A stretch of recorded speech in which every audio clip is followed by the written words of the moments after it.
गायत्री महामंत्र के गुरु मंत्र के माध्यम से पहले मन को मनोभूमि को तैयार कर लेते हैं, उसके बाद में 13वें अध्याय के सत्संग को प्रारंभ करें। सभी से विनम्र प्रार्थना, शरीर को स्थिर करें, दोनों हाथ गोद में रखें, नेत्र कोमलता से बंद, चित्त एकाग्र सांसों पर।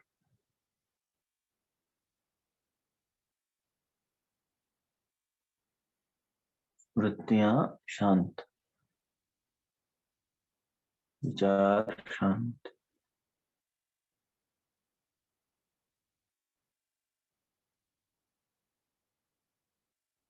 कामनाएं शांत, वासना शांत,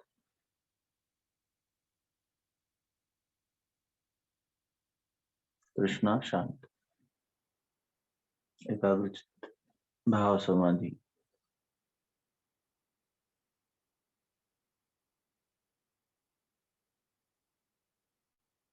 प्रातःकालीन वेला,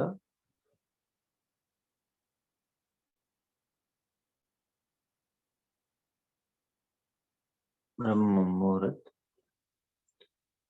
सविता का दिव्य तेज गायत्री महामंत्र के माध्यम से हम तक पहुंचता हुआ, हम पर बरसता हुआ प्रकाश कणों की वर्षा, कण कण में, रोम रोम में प्रकाश।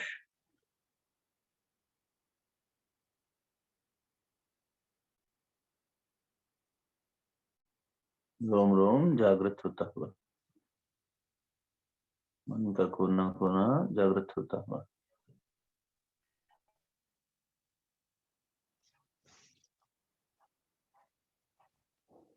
धारण करें गायत्री महामंत्र की शक्ति को।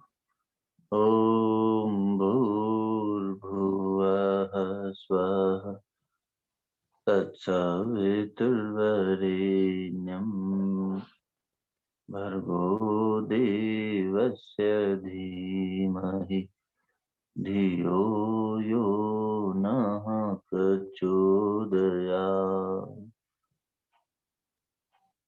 गुरु की शक्ति को स्मरण करें, श्री चरणों का ध्यान करें।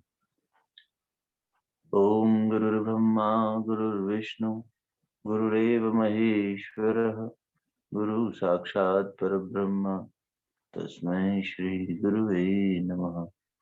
अखण्डमण्डलाकारं व्याप्तं येन चराचरं तत्पदं दर्शितं येन तस्मै श्री गुरुवे नमः।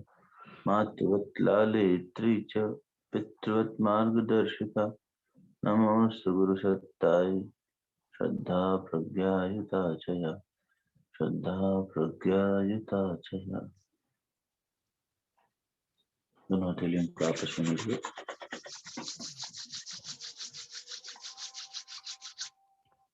प्राप्त दिव्यता को मुखमंडल पर, हृदय स्थान पर स्पर्श करें।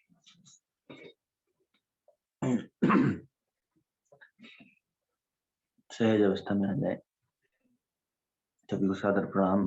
भगवान श्री योगेश्वर कृष्ण जी को, अर्जुन जी को, उनके सूक्ष्म संरक्षण को ध्यान करते हुए हम लोग कल जो चर्चा हो रही थी, अध्याय 13, परमात्मा अर्जुन को बता रहे हैं कि लक्षण क्या है ज्ञानी के।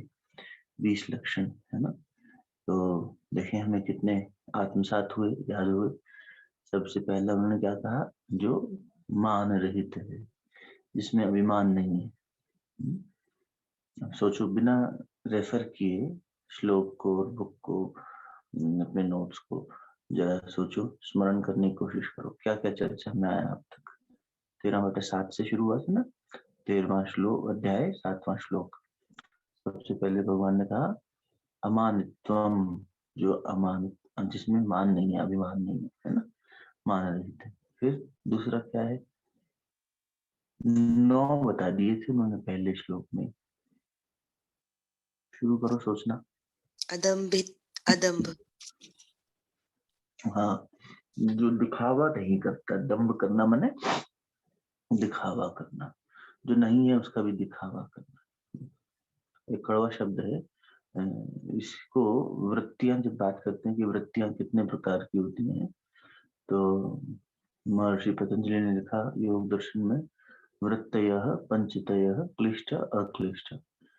वृत्तियां 5 प्रकार की होती हैं, उसमें भी 2 कैटेगरीज हैं पांचों में ही, क्लिष्ट और अक्लिष्ट। क्लिष्ट तो हो गई जो संसार की तरफ, क्लिष्ट मैंने उलझा हुआ, फंसाने वाला, जो फंसाता है हमें बार बार कहीं ना कहीं उलझा देता है। तो संसार उलझाता है, उलझन है। जब भी हम आत्मा से परे जाते हैं हम उलझ जाते हैं, जब भी हम आत्मा के नजदीक जाते हैं शांत हो जाते हैं, अक्लिष्ट हो जाते हैं, सरल हो जाते हैं। अक्लिष्ट में सरल भी हो गया, complex situations and easy simple situations. तो सिंप्लीफाई हो जाती है लाइफ जब हम अपने ही साथ में होते हैं तो। और अपने से दूर चले जाते हैं, तो गुरुदेव ने लिखा कि बेटा जो खुद से जितना दूर चला गया वो उतना ही ज्यादा तनाव में। खुद से मतलब अपने मूल से, अपने स्व से, अपने ओरिजिनल सेल्फ से। तथा दृष्टु स्वरूपे अवस्थानम, अपने वास्तविक स्वरूप में स्थित हो जाता है। जब वृत्तियां शांत हो जाती हैं तो उस स्थान पर साधक तथा उस समय पर अपने ही वास्तविक स्वरूप में स्थित हो जाता है। तो जो अपने वास्तविक स्वरूप से जितना दूर चला गया वो उतना ही कष्ट में है। जैसे जो अपने घर से, अपने संस्कारों से, अपनी संस्कृति से जब दूर चला जाता है तो कितना उलझ जाता है, परेशान हो जाता है, फिर वापस आता है, सुबह का भूला शाम को घर लौटता है। एक बहुत ही इन वृत्तियों में थोड़ा कड़वा शब्द है कि जो दम्भ, जो आप कह रहे हो ना, अदम्भ, दम्भ मैंने दिखावा करना। इसके लिए शब्द आता है कि कौन सी प्रकार, कौन सी वृत्ति है, क्या वृत्ति का नाम है। तो बुद्ध पुरुष कहते हैं भैया ये वैश्यावृत्ति है। दिखावा करना, दिखावटीपन करना, ये वैश्यावृत्ति है। लोग मेरा सम्मान करें मेरे दिखावे से, मेरे पहनावे से, सजना संवरना और ये सब करना। ये भगवान ने देखो इसी श्लोक में एक शब्द और कहा है जिसका मतलब है सरलता। बताओ कौन सा शब्द है इसी श्लोक में। एक शब्द आया था जिसमें आर्जवम। आर्जवम, आर्जवम। बहुत अच्छा शब्द है, याद करना इसको, आर्जवम। तो अब देखो सरल व्यक्ति परमात्मा को क्या प्यारा है, खुद कह रहे हैं सरलता प्यारी। और हम क्या करते हैं कि परमात्मा के सामने भी जाते हैं ना तो इतना पहनावे से लेकर और अपने सारे तरीके, तौर तरीकों तक में इतनी ज्यादा दिखावटीपन कर लेते हैं। अरे चलो कम से कम संसार के साथ जैसा भी उठ बैठो, परमात्मा के साथ तो एकदम सरल भाव से जाए, ईमानदारी से जाए मनुष्य। वहां पर भी हम लोग छल करने की कोशिश करते हैं, वहां पर भी दिखावा करने की कोशिश करते हैं, वहां पर भी हम उनको लुभाने की कोशिश करते हैं कि देखो हम आपके लिए फलाना जी फूल लाए, हम ये आपके लिए ये मिष्ठान लाए, इतना चढ़ावा चढ़ाए और इतना बड़ा कपड़ा पहन के आए, इतना बढ़िया गाड़ी में आए। वहां भी मनुष्य इस चीजों को कैरी करता है अपने साथ। ये कितना ज्यादा हमारी भक्ति में कितना त्रुटि है, कितनी त्रुटि है। तो भगवान समझा रहे हैं, है ना। ये वैश्यावृत्ति है, ये ठीक नहीं है। दिखावटीपन करना, दम्भपन करना। तो अमानित्वम, अदम्भित्वम। फिर तीसरा क्या था, अहिंसा। अहिंसा। जी बहुत सुंदर, इस पर भी विस्तार में चर्चा हुई। अहिंसा का वास्तविक मूल क्या है। अहिंसा का वास्तविक मूल एक ही शब्द, एक ही बात, द्वेष रहित होना। द्वेष रहित होना, द्वेष करना हिंसा है, द्वेष करना हिंसा। और कल तो आपके सामने निवेदन किया, तो धरती माता कह रही है कि सबसे बड़ा पाप क्या है, कि जो द्वेष करता है, जो द्वेष करता है, दूसरे के दोष देखता है उससे जलता है, पर दोष दर्शन, ये हिंसा है। वायलेंस का मतलब ये नहीं है कि हम किसी को अपशब्द कह रहे हैं तो ही, या हम किसी को हाथ उठा रहे हैं तो ही फिजिकली कुछ हिंसा कर रहे हैं। हिंसा भावना है एक, है ना। तो वो ऐसा वातावरण हम अपने विचारों से, अपनी भावनाओं से निर्मित कर रहे हैं बार बार, यदि जिससे कि हमारे आसपास का वातावरण में हीनता आ रही है, हिंसा आ रही है, दोष दर्शन आ रहा है, तो ये सब हिंसा कहलाएगी। सूक्ष्म दृष्टि से देखने पर ये सभी हिंसा है। अपने को कम मानना भी हिंसा है। गहराई में जाओ, कम मानना मतलब है ना कि हम एक्सटर्नल वर्ल्ड की बात नहीं करते, बाहर अपने पद प्रतिष्ठा को ज्यादा मानना तो बिल्कुल भी है ही, लेकिन भीतर में स्वयं को हीन मान लेना, अरे हम तो बिल्कुल हीन है। गुरुदेव कहते बेटा परमात्मा को दीनता प्यारी है, गीता जी में भी आया है, अर्जुन मुझे दीनता बहुत प्यारी है। हीनता प्यारी नहीं है। दीनता क्या, सरलता है। दीन, दीन दुखी नहीं, दीन दीन दीन माने जिसके पास सिर्फ इतनी सरलता है बस कि परमात्मा, ये ज्यादा इतना समझ लो, दीन। दास भाव में रह रहे हैं कबीर, तुलसी, दास, हम दीन हैं, परमात्मा जैसा रखेगा जो कि अच्छे अच्छे साधकों में नहीं मिल पाता। दीनता, परमात्मा दीन का है। तो इस दृष्टि से, लेकिन हीनता नहीं आनी चाहिए। हीनता क्या होती है देखो, गुरुदेव का समझाते थे, कहते थे बेटा जब भी तुम दूसरे से अपने आप को कंपेयर करते, और हम तो हर चीज में कंपेयर करते हैं, बचपन से हमें सिखाया जाता है, इससे अपने मार्क्स कंपेयर करो, उससे अपने कपड़े कंपेयर करो, और सफेद शर्ट का भी ऐड आता है तो कहते हैं हमारी सफेद शर्ट आपकी सफेद शर्ट से ज्यादा चमकता है, लो अब उसमें भी इतना ज्यादा कंपेरिजन। तो जब भी हम कंपेयर करेंगे, मन कंपेरिजन करके क्या करेगा, बुद्धि एनालाइज करेगी ना, कंपेरेटिव एनालिसिस करेगी, तो दो बातें निकल के आएंगी, संभावना दो रिजल्ट है इसमें। एक तो हमने आपसे अपने आप को तुलना करी, और तुलना करने के बाद पाया कि हम आपसे श्रेष्ठ हैं, आप हमसे कम है, हम आपसे ज्यादा। इसको बोलते हैं अहंता। अब अहंता आ गई, ईगो आ गई, हम ज्यादा बढ़िया है इनसे। और दूसरा हो गया कि इंफीरियरिटी आ जाएगी, एक में सुपीरियरिटी कॉम्प्लेक्स, एक में इंफीरियरिटी कॉम्प्लेक्स। इंफीरियरिटी होने हीनता। हीनता प्यारी नहीं है। अरे तुम हीन होके रहते हो, स्वामी जी बहुत डांटा करते, तुम भगवान के बच्चे होकर खुद को हीन मानते हो। जब वो वहां गए वेस्ट में, तो उन्होंने सबसे बड़ी चोट पता है क्या करी, पाश्चात्य जगत में जाके, वहां उन्होंने जाकर भगवान ईसा मसीह की जो सीख थी उसकी वास्तविकता को स्थापित किया। और जो बाद के पादरियों द्वारा बाइबल में खूब छेड़छाड़ करके सबसे पहली लाइन शुरुआत में ही लिख दी गई कि यू आर अ सिनर, आग लग जाती थी विवेकानंद जी के शरीर में। ये कैसी बात कर रहे हो, तुम भगवान के बच्चे हो खुद को पापी माने बैठे हो, आई एम सिनर। तुम कैसे पापी हो सकते हो, तुम प्रकाश पुंज हो, उठो जागो खुद को पहचानो। वही भेड़ के बच्चे वाली कहानी, शेर के बच्चे वाली कहानी, भेड़ के उसमें पलने लगा था। म्यूट कर लीजिएगा भाई सब साथ में ना। तो वो अब क्या है कि भेड़ के साथ रहते रहते वो भी मैं करने लग गया। तो जब किसी शेर ने आके उसको बोध कराया कि तू शेर का बच्चा है, भेड़ का बच्चा नहीं, तब उसे दहाड़ना आया। तो हमारा हाल भी वैसा ही है। गुरु क्या करते हैं, गुरु वैसे ही आके हमें जागृत करते हैं, उठो जागो खुद को पहचानो, और तब तक ना रुको जब तक लक्ष्य को प्राप्त ना कर लो। उपनिषदों का उद्घोष है ये, घोषणा है ये ललकार है ये अंदर से उठो जागो। कहाँ तुम फंसे हो इसी सब के अंदर। ये हीनता नहीं आनी चाहिए हमारे अंदर, बिल्कुल हीनता नहीं आनी चाहिए। हमें गौरव होना चाहिए अपने होने का। हाँ, अहंता नहीं आनी चाहिए। अहंता और हीनता कंपैरिजन से आ रही है, दूसरे से कंपेयर करने। गौरव, जब आप अपने गुणों को देखते हो, अरे मैं वो शुद्ध बुद्ध आत्मा हूँ, आहा, मेरे लिए कुछ भी श्रेष्ठ कार्य असंभव नहीं। तो संकल्प में शक्ति जुड़ गई, परमात्मा सत्ता का मैं अपने आप में पूर्ण हूँ। हाँ? मैं सतोगुण से ओतप्रोत हूँ। बार बार खुद को रिमाइंड कराना चाहिए, बताना चाहिए, बोध कराना चाहिए। आदमी 50 तरह के वो एफर्मेशन और जाने क्या क्या करता है। तो ये ऑटो सजेशंस जो ये करे ना अपने साथ, अपने वास्तविक बोध का, वास्तविक अपनी स्थिति का बार बार खुद को एहसास कराए, याद कराए। क्योंकि भूल गया है, इसलिए शुरू में तो कह के याद कराना पड़ेगा। जब याद करेगा, उसका उसको स्थापित करेगा अपनी स्मृति में, तो स्मरण में बन जाएगी बात, मेमोरी में आ जाएगी। और जब बन जाएगी तो फिर उसके बाद वो उस दिशा में आगे बढ़ जाएगा चिंतन। ठीक, तो क्या क्या हो गया, अमानित्वम, अहिंसत्वम, और नहीं अदम्भित्वम और अहिंसा, और चौथा क्या है बताओ, सहिष्णुता, शांति, शांति। शांति, क्षमा, इस पे बात हुई थी, शांति क्षमा। जो उसमें उसमें सहनशीलता और सहिष्णुता ज्यादा, मतलब सहनशीलता, शांति, अक्षांति, नॉट हाँ शांति। हाँ हाँ, शांति। तो वो आप ठीक कह रहे, वो उसमें सहनशीलता होनी ही चाहिए, होगी ही। और सहिष्णुता भी बहुत सुंदर शब्द है कि वो दूसरों के प्रति सहिष्णु होगा। गुरुदेव कहा करते थे, गृहस्थ एक तपोवन है, गृहस्थ जीवन एक तपस्या की स्थली है।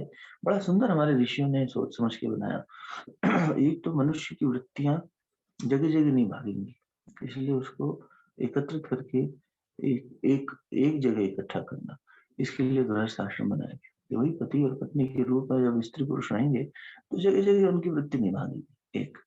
और दूसरा, फिर उसमें वो गृहस्थ में तपस्या बहुत हो जाती है। तालमेल बिठाना कहाँ सीखेगा इंसान? बड़ों को सम्मान, छोटों को प्यार, ये देना कहाँ सीखेगा इंसान? अपनी बात बाद में, सामने वाले की बात पहले समझ में आए, एक दूसरे के साथ तालमेल बिठाना कहाँ सीखेगा इंसान? ये सब प्रयोगशाला है, एक पाठशाला है गृहस्थ आश्रम। और इससे पहले का जीवन देखा जाए तो आदमी लड़कपन में भी है, जवानी में भी है, किशोरावस्था में भी है, तो व्यक्ति कहीं भी इधर उधर अपनी स्वच्छंदता से कुछ भी कर रहा है।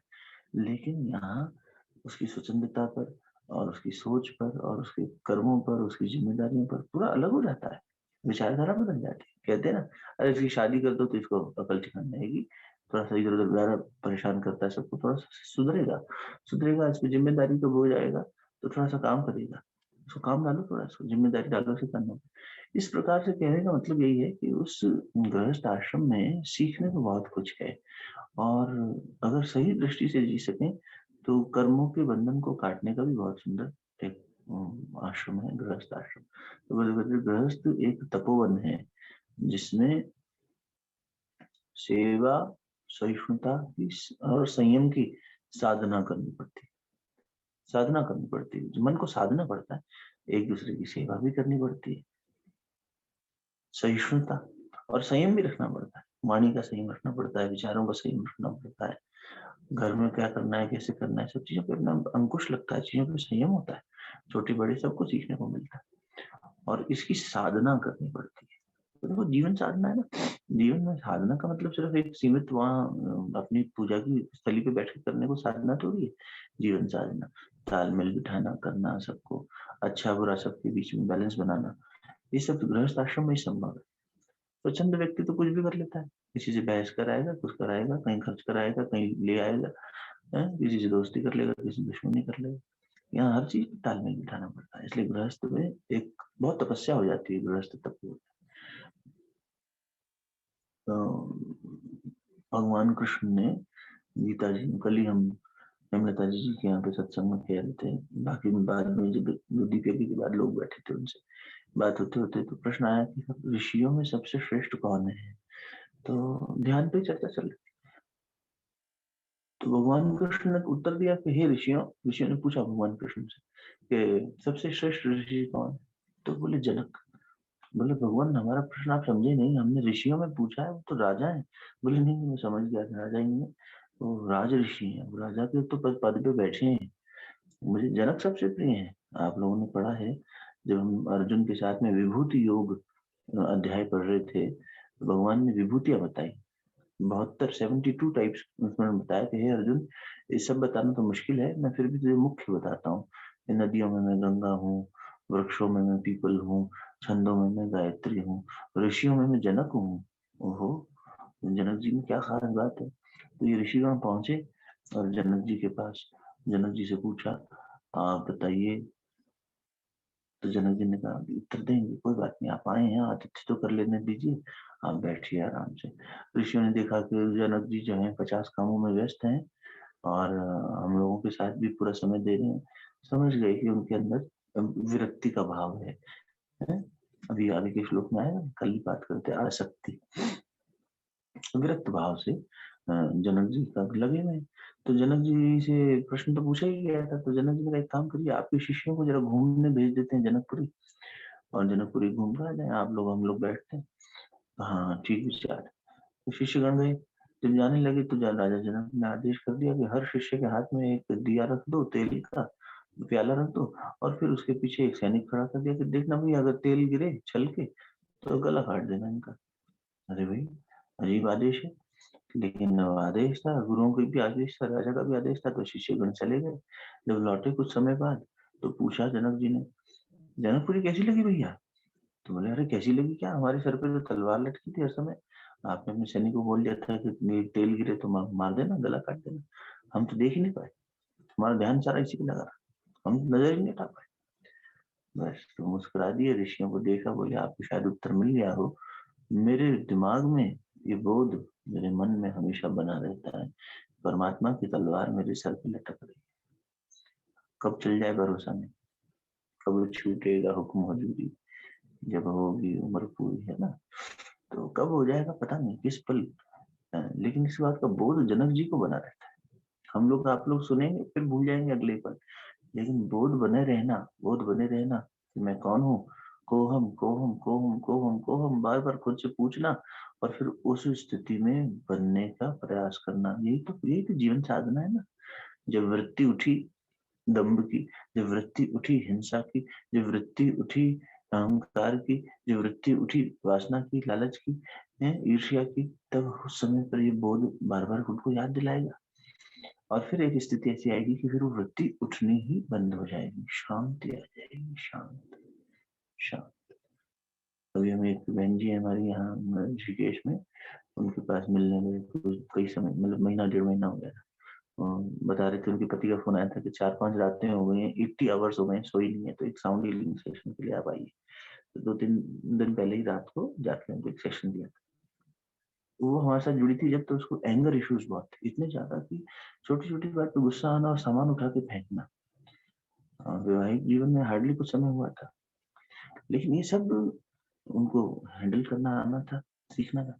तो इसी तरह से धीरे धीरे उन्होंने सेल्फ असर्टमेंट करके ना, थोड़ा काउंसलिंग हुई और चीजें हुई, सब समझे। तो बताती भैया अक्टूबर से लेकर अब तक कभी झगड़ा नहीं हुआ, कोई किसी बात पे इरिटेशन, अभी गुस्सा आना बंद सा हो गया ऐसा लगता है। और ऐसा भी नहीं कि मैं सप्रेस करके रख लूं अपनी फीलिंग्स, अच्छी बात है।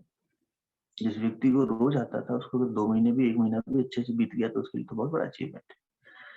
तो पूरी तरह क्रोध पे काबू पा लिया, ये तो समय बताएगा, ये तो उनकी व्यक्तिगत यात्रा है, लेकिन प्रयास करने से होता है। इसीलिए आपसे बात कही, प्रयास करने से होता है, प्रयास करने से आता है, हमारा फिर वो वृत्ति शांत होने लग जाती है। नजर रखनी पड़ती है, मन से परे हटके मन को जब देखेंगे, इसीलिए तो कहा जा रहा है साक्षी भाव में बार बार जाना, ध्यान क्या कर रहा है, तो जब उसके परे जाके देखेंगे तब दिखेगा क्या कैसे करना है। फिर मन जब इधर उधर नाचने लगेगा तो उसको ही हम अंकुश लगा सकेंगे, ठीक।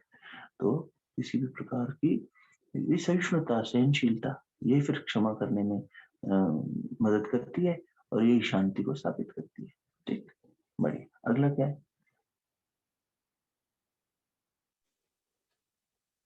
चार हो गए, आचार्य उपासना। अगले में पिछले को नहीं भूलना है। पहला क्या था? अमानित्वम, फिर अदम्भित्वम, फिर अहिंसा, फिर शांति, और आर्जवम आ जाएगा, आर्जवम आ जाएगा, आर्जवम। आर्जवम माने सरलता, बहुत सुंदर शब्द है। अर्जुन जो है सरल थे, स्वभाव से बहुत सरल थे। अर्जुन एकदम, और दूसरा गुण अर्जुन का बहुत बड़ा जो था, वो है ईश्वर के प्रति उन्मुख बने रहे। कृष्ण से इतना प्यार था उनको, अपने भाइयों से इतना नहीं था, अपने परिवार से इतना नहीं था।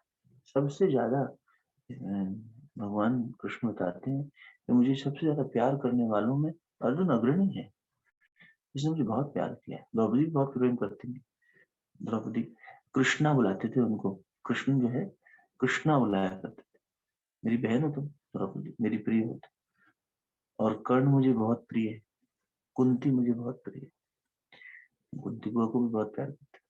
कुंती ने देखो कितनी बड़ी बात मांगी थी, हे परमात्मा मुझे दुख इतना जरूर देना कि तुम्हारी स्मृति बनी रहे, संसार और मेरा मन जो है इधर भटक जाएगा, सुख में खो जाएगा, सुख में सुमिरन सब करें, दुख में करे ना कोई। मुझे इतना दुख में सुमिरन सब करें, सुख में करे ना कोई। मुझे दुख तुम हमेशा बनाए रखना, इतना दुख बनाए रखना कि आपकी याद बनी रहे। ये कोई साधक कह सकता है, ये कोई अच्छा भक्त ही कह सकता है। परमात्मा को सरलता अच्छी लगती है। आज ये नहीं कि वो फिर दुखी देता रहेगा, ये देखो भाव की बात है, कितना शुद्ध भाव है। तो अर्जुन में ये आर्जवम बहुत था, सरल थे अर्जुन, सरल थे। ये सरलता हमारे अंदर आनी चाहिए, छल ना हो, बस उसी को सरलता है। और आगे चलते हैं, अब क्या आएगी? आचार्य उपासना जी। हाँ, तो कितने हो गए? आचार्य उपासना से पहले कितने हो गए? 5 हो गए। अब आचार्य उपासना, गुरुजनों की, आचार्यों की। आचार्य किसे कहते हैं? देखो, अगर लिटरल शब्द से जाए तो जो आचरण में चीजों को उतार ले उसे आचार्य कहते हैं। जिसके आचरण में वो चीजें आ गई जो वो कह रहा है, तो वो आचार्य हो गया। ये बहुत बड़े बड़े अंतर हैं इन शब्दों में। हमारी संस्कृति में साधु अलग है, सन्यासी अलग है, स्वामी अलग है, संत अलग है, महात्मा अलग है। ये शब्द जो बनाए हैं, ये सब के अलग अलग मीनिंग है और ये सब उपाधियां हैं। गुरु अलग है, आचार्य अलग है। एक बात संभव हो सकती है कि गुरु में आचार्य के गुण भी हो जाए, होंगे ही, गुरु भी अपने आचरण से, लेकिन बहुत हर आचार्य गुरु होगा ऐसा जरूरी नहीं है। देखो, आपके घर में कोई श्रेष्ठ पुरुष हो, पुराने समय के हमारे जो बुजुर्ग थे ना, 2 जनरेशन पीछे जाए तो उनके अंदर डिसिप्लिन, उनके अंदर एक नियमितता बहुत अच्छी सी थी। हर चीज नियमितता से करनी, अपने तरीके से, सही तरीके से, जो मतलब जीवन शैली के लिए अच्छा है वैसा करने की। तो अब उनका कहना, कथनी करनी, ऐसे कई लोग मिल जाते हैं, परिवार में भी मिल जाते हैं, आस पड़ोस में भी मिल जाते हैं, रिश्तेदारी में मिल जाते हैं, कि जिनके कथनी करनी एक है, जिनका आचरण वैसा है जैसा वो कहते हैं, बताते हैं, सोचते हैं, तो वो आचार्य हो गए उस दृष्टि से, पर वो गुरु नहीं हो जाएंगे। गुरु तो जीवन के अंधकार को मिटाने वाली शक्ति है। फिर वहां भी उपाधियां हैं, गुरु भी है, समर्थ गुरु भी है। मुझे कहते थे, भगवान बेटा समर्थ गुरु वो होता है जो तेरे अंदर के गुरु को जगा दे। जो तेरे अंदर के गुरु को जगा दे वो समर्थ गुरु। गुरु यूं तो दत्तात्रेय भगवान के जीवन से देखते हैं तो सीखने वाले को गुरु हर जगह मौजूद है।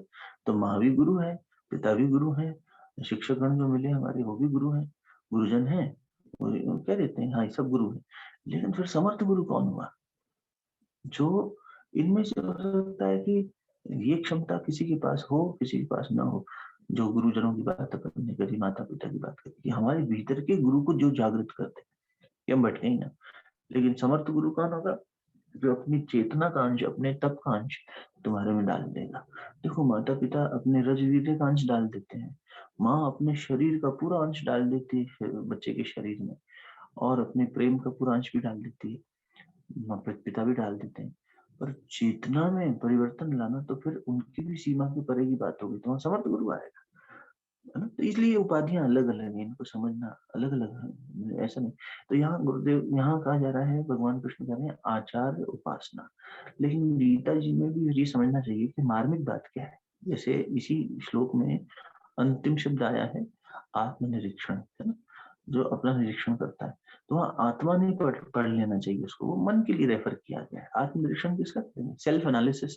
तो हम कोई सोल का क्या एनालिसिस कर लेंगे, वो तो प्योर है। जो भी एनालाइज करना है वो तो हमें अपने मेंटल फैकल्टीज को करना है ना। तो इसलिए शब्द के मार्मिक भाव को, उसके दर्शन को पकड़ना। In simple words if I say, don't just follow the content, get into the context of what has been said. तो उसका कॉन्टेक्स्ट क्या है? तो यहाँ पर भी जो कॉन्टेक्स्ट है वो आचार्य शब्द तक सीमित मत रखना। यहाँ गुरु की बात हो रही है, आचार्य उपासना सब ये नहीं, गुरु की उपासना अलग बात है, आचार्य की शब्दों में अंतर है, कई बार मन वैसे भटक जाता है। तो गुरु की उपासना जो हमारे जीवन के अंधकार को दूर करें, ऐसी शक्ति की बार बार उपासना करना, नियमितता से बार बार जोड़ना, बार बार मन को वहां ले जाना। यह है नहीं मनुष्य में, इसलिए दिक्कत हो जाती है। तो थोड़ी देर के लिए होता है, जब हम वही दुख में या मुश्किल में होते हैं तब जल्दी याद कर लेते हैं, और सुख की स्थिति में सोचते हैं तो थोड़ा सा शरीर का आराम देख लें, चलो थोड़ा और चीजें देख लें, और भगवान को थोड़ा सेकेंडरी कर देते हैं। परमात्मा को या गुरु को कह लो सेकेंड, वो नहीं होना चाहिए। देखो, कर्मकांड की अपनी महत्वता है। कर्मकांड मनुष्य करे क्योंकि क्रिया से भावना पैदा होती है, इसलिए कर्मकांड बनाए गए, स्टेप्स, रिचुअल्स जिसे कहते हैं।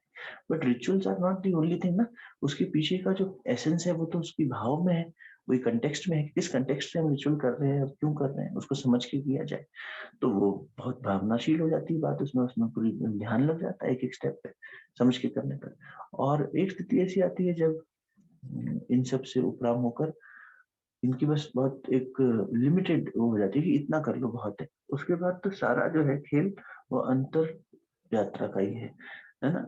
ये बात क्या उसमें भी लिखा अंतर्नाद में कि गुरुदेव के 1960 के अखंड ज्योति से कि फिर जब भी जो है वो सीमा में कर लिया बहुत है, ध्यान प्रधान हो जाता है, ध्यान प्रधान हो गया तो उसमें भावना, ध्यान क्या है, भावना पर आधारित तो है। धी यानी बुद्धि, यान मैंने जहाज, बुद्धि रूपी जहाज पर बैठकर जब हम यात्रा करते हैं, प्रज्ञा की ओर परिमार्जित हो जाती है। हे अर्जुन, परमात्मा बुद्धि से परे है। 8वें अध्याय में पढ़ा था, परमात्मा बुद्धि से परे है, लेकिन उसे बुद्धि से ही पाया जा सकता है। इस बुद्धि का परिमार्जन करेगा तो प्रज्ञा में बदल जाएगी, वहां पहुंचा देगी, रितंबरा में पहुंच जाएगी, और वहां परमात्मा की यानी उस सत्यता की, उस परम चैतन्य की, ब्रह्म चैतन्य की तुझे अनुभव हो जाएगा कि वो कण कण में है। प्रज्ञावान को स्थित प्रज्ञा को मिल जाएगा, वो समता में स्थित हो जाएगा। ठीक है ना? चलो अगला लो, आचार्य उपासना के बाद क्या आया? 6 हो गए ना, याद रखना सारे 20 हैं। परीक्षा लेंगे हम एक दूसरे की, सब पूछेंगे एक दूसरे से, याद हम सबको होना चाहिए। चलिए अगला क्या है?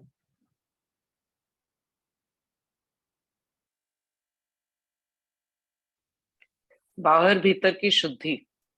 बाहर बाहर भीतर की शुद्धि। शुद्धि शब्द क्या दिया श्लोक में? शौचम। शौचम, पवित्रता, शुद्धि। कितनी सुंदर संस्कृति है।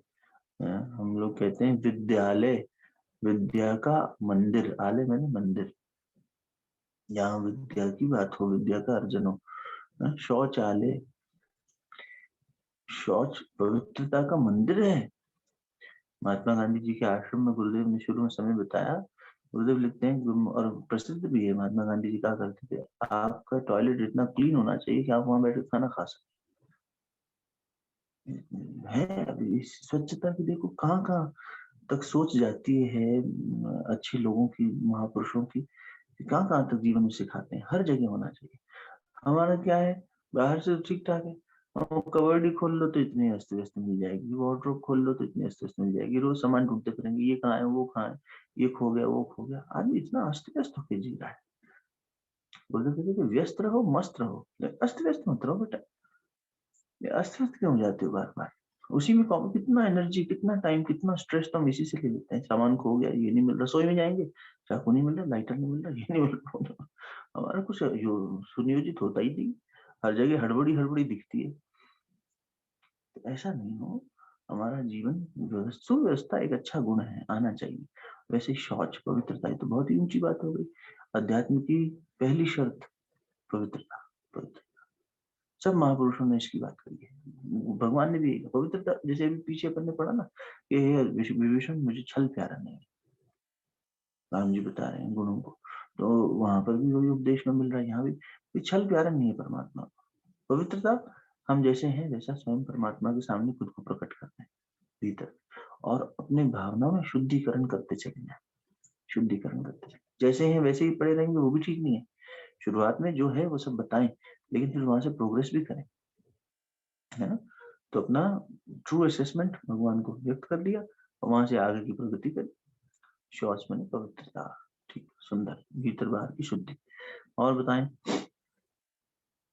असल में स्थैर्यम। स्थैर्यम।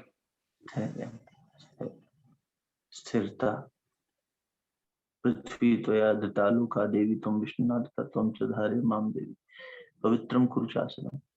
पृथ्वी माता से प्रार्थना करो तुम स्थिर हो, और तुम हमें धारण करती हो, हमें पवित्रता देना।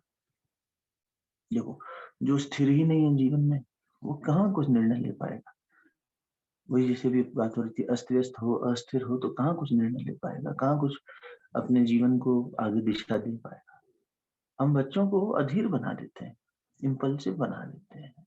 क्षमा करना, थोड़ा पल सोच कर देखें, तो ये जो सिस्टम्स हमने बना दिए हैं, तरीके बना दिए हैं जीने के, बड़े होने के, पढ़ने के, जीविकोपार्जन के, और उसके जो मापदंड बना दिए हैं, उनमें ये चीज बनाए रखी जाए अगर, तो ठीक है, वो सिस्टम्स अच्छे काम कर सकते हैं। लेकिन अभी हमने इतना अधीर बना दिया हर एक को, खुद को भी औरों को भी। आदमी हर चीज में इम्पेशेंट हो गया, इम्पल्सिव हो गया। बच्चा मुंह से नहीं निकालता, उससे पहले माँ बाप कहते हैं, अरे अरे अरे रुक रुक रुक, मैं तेरे लिए अभी तुरंत लाता हूँ। अरे उसे स्थिरता सिखाओ, धैर्य सिखाओ। ये क्या बात है कि उसने तेज आवाज में गाना शुरू कर दिया, रोना शुरू कर दिया, तो माँ बाप बस भागे दौड़े। टेम्परिंग हो गई इतनी ज्यादा बच्चे को। कहीं भी और भी दृष्टि से देख लो, किसी भी एंगल से देख लो, हमें अधीर हम बन जाते हैं। ये अधीर नहीं, स्थैर्यम, स्थिरता लानी है जीवन में। तो फिर बड़े बड़े जब परेशानियां आएंगी, चैलेंजेस आएंगे, झंझावात आएंगे, तब कैसे स्थिर रहोगे? और देखो स्थिर में लचीलापन भी बहुत होता है। जो पेड़ बड़ी बड़े तूफानों में स्थिर रह जाते हैं, वो इसीलिए रह पाते हैं क्योंकि वो हवा के साथ झूल जाते हैं, थोड़ा झुक जाते हैं। 2-4 टहनियों का नुकसान होता है, बाकी समझ जाते हैं।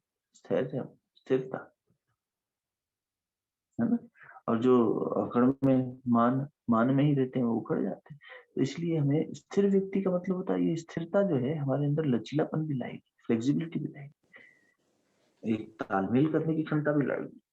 स्थिरता पृथ्वी तत्व का गुण है और लचीलापन ये जल तत्व का गुण है। मूलाधार चक्र, स्वादिष्टान चक्र दोनों साथ साथ है। तो इसलिए स्थिर व्यक्ति में एक कंपैटिबिलिटी भी होगी। जी राजेश भैया। इसमें मेरा ये मानना है, ये टॉपिक है, काफी वाइड है।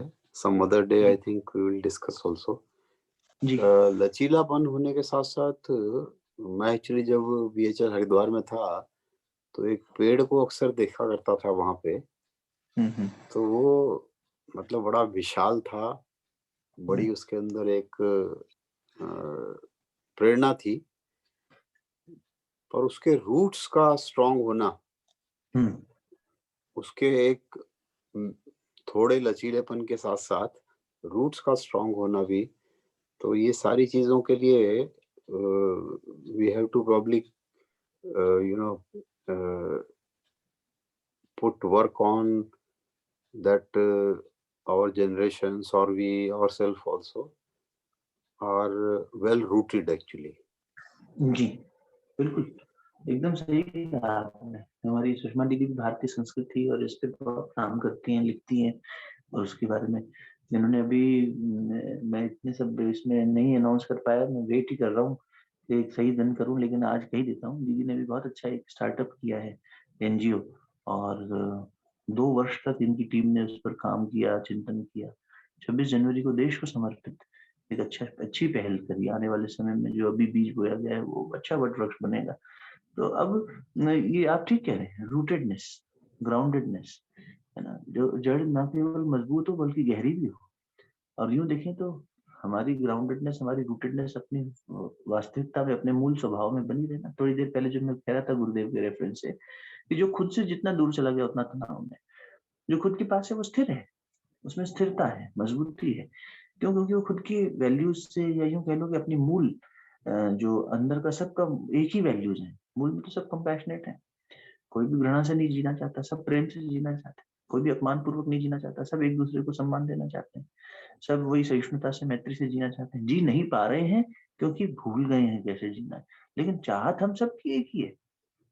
The basic desire of every human being, चाहे छोटा बच्चा हो, चाहे बड़ा हो, चाहे बूढ़ा हो, चाहे गरीब हो, चाहे अमीर हो, चाहे निरक्षर हो, चाहे पढ़ा लिखा हो, कुछ भी हो, गोरा हो, काला हो, पुरुष हो, स्त्री हो, इररेस्पेक्टिव ऑफ दैट, बुद्धि से मंद हो तो भी, बुद्धि से प्रखर हो तो भी, हर एक को यही चाहिए कि प्रेम चाहिए, करुणा चाहिए, वात्सल्य चाहिए, क्षमा चाहिए, शांति चाहिए।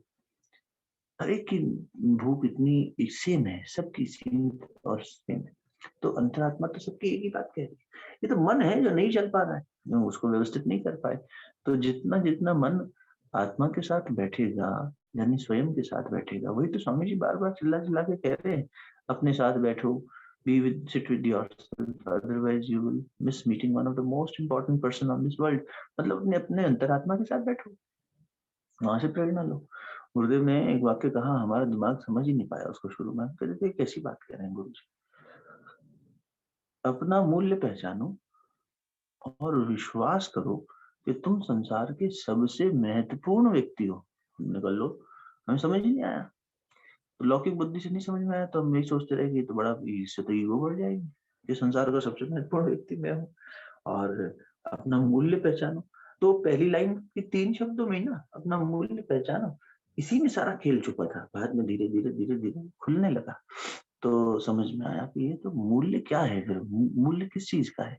मेरे परिप्रतिष्ठा का है, मेरे ज्ञान का है, मेरे परिवार के उसका है, किस चीज का मूल्य का है? गांव में जब तक हम लखपति है तो हम अपना दम्भ दिखाएं, अहंकार दिखाएं। कल कोई करोड़पति हो गया तो फिर वो लखपति थोड़ी ना अपने कोई शान शौकत दिखा पाता है। तो आदमी कब तक अपने आप को बड़ा मानेगा? कब तक वो रिचेस्ट की भीड़ में भागता रहेगा? कभी वो कोई आगे बढ़ जाएगा, कभी वो पीछे हो जाएगा। तो किस आधार पर अपना मूल्य करें? मूल्यांकन की कसौटी क्या हो? यही मनुष्य के मूल्यांकन की कसौटी उसकी सफलताओं को नहीं मानेंगे, उसके पद प्रतिष्ठा को नहीं मानेंगे। गुरुजी ने 18 सूत्र दिए, इसे हम सत्संकल्प कहते हैं। गुरुदेव कहते हैं बेटा this will be the constitution of humanity in coming days. यही कॉन्स्टिट्यूशन संविधान है ये मानवीय जीवन का। और अब गीता के रेफरेंस से कहते थे वहां 18 अध्याय है बेटा, हम 18 सूत्र दे रहे हैं। सबसे पहला था हमें ईश्वर को सर्वव्यापी न्यायकारी मानकर उसके अनुशासन का पालन करें। दूसरा, भगवान को मंदिर, शरीर को भगवान का मंदिर मानेंगे और नियमितता द्वारा इसके आरोग्य की रक्षा करें। मन को कुविचारों दुर्भावनाओं से बचाए रखने के लिए स्वाध्याय और सत्संग की व्यवस्था बनाएंगे। ये तरीका है जीवन को अच्छे खड़ा करने का।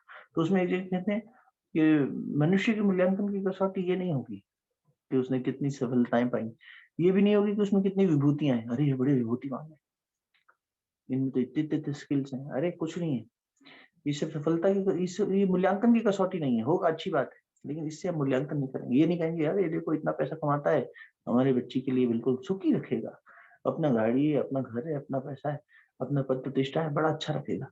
4 दिन बाद पता लगता है दोनों आपस में झगड़ा करने लग गए, 6 महीने बाद डिवोर्स फाइल कर रहे, लोग रह ही नहीं पा रहे साथ में। पढ़े लिखे लोगों की जो व्याख्या थी, जो कसौटियां थी, वो सब बेकार। सफलता ये नहीं है, मूल्यांकन की कसौटी ये नहीं होगी।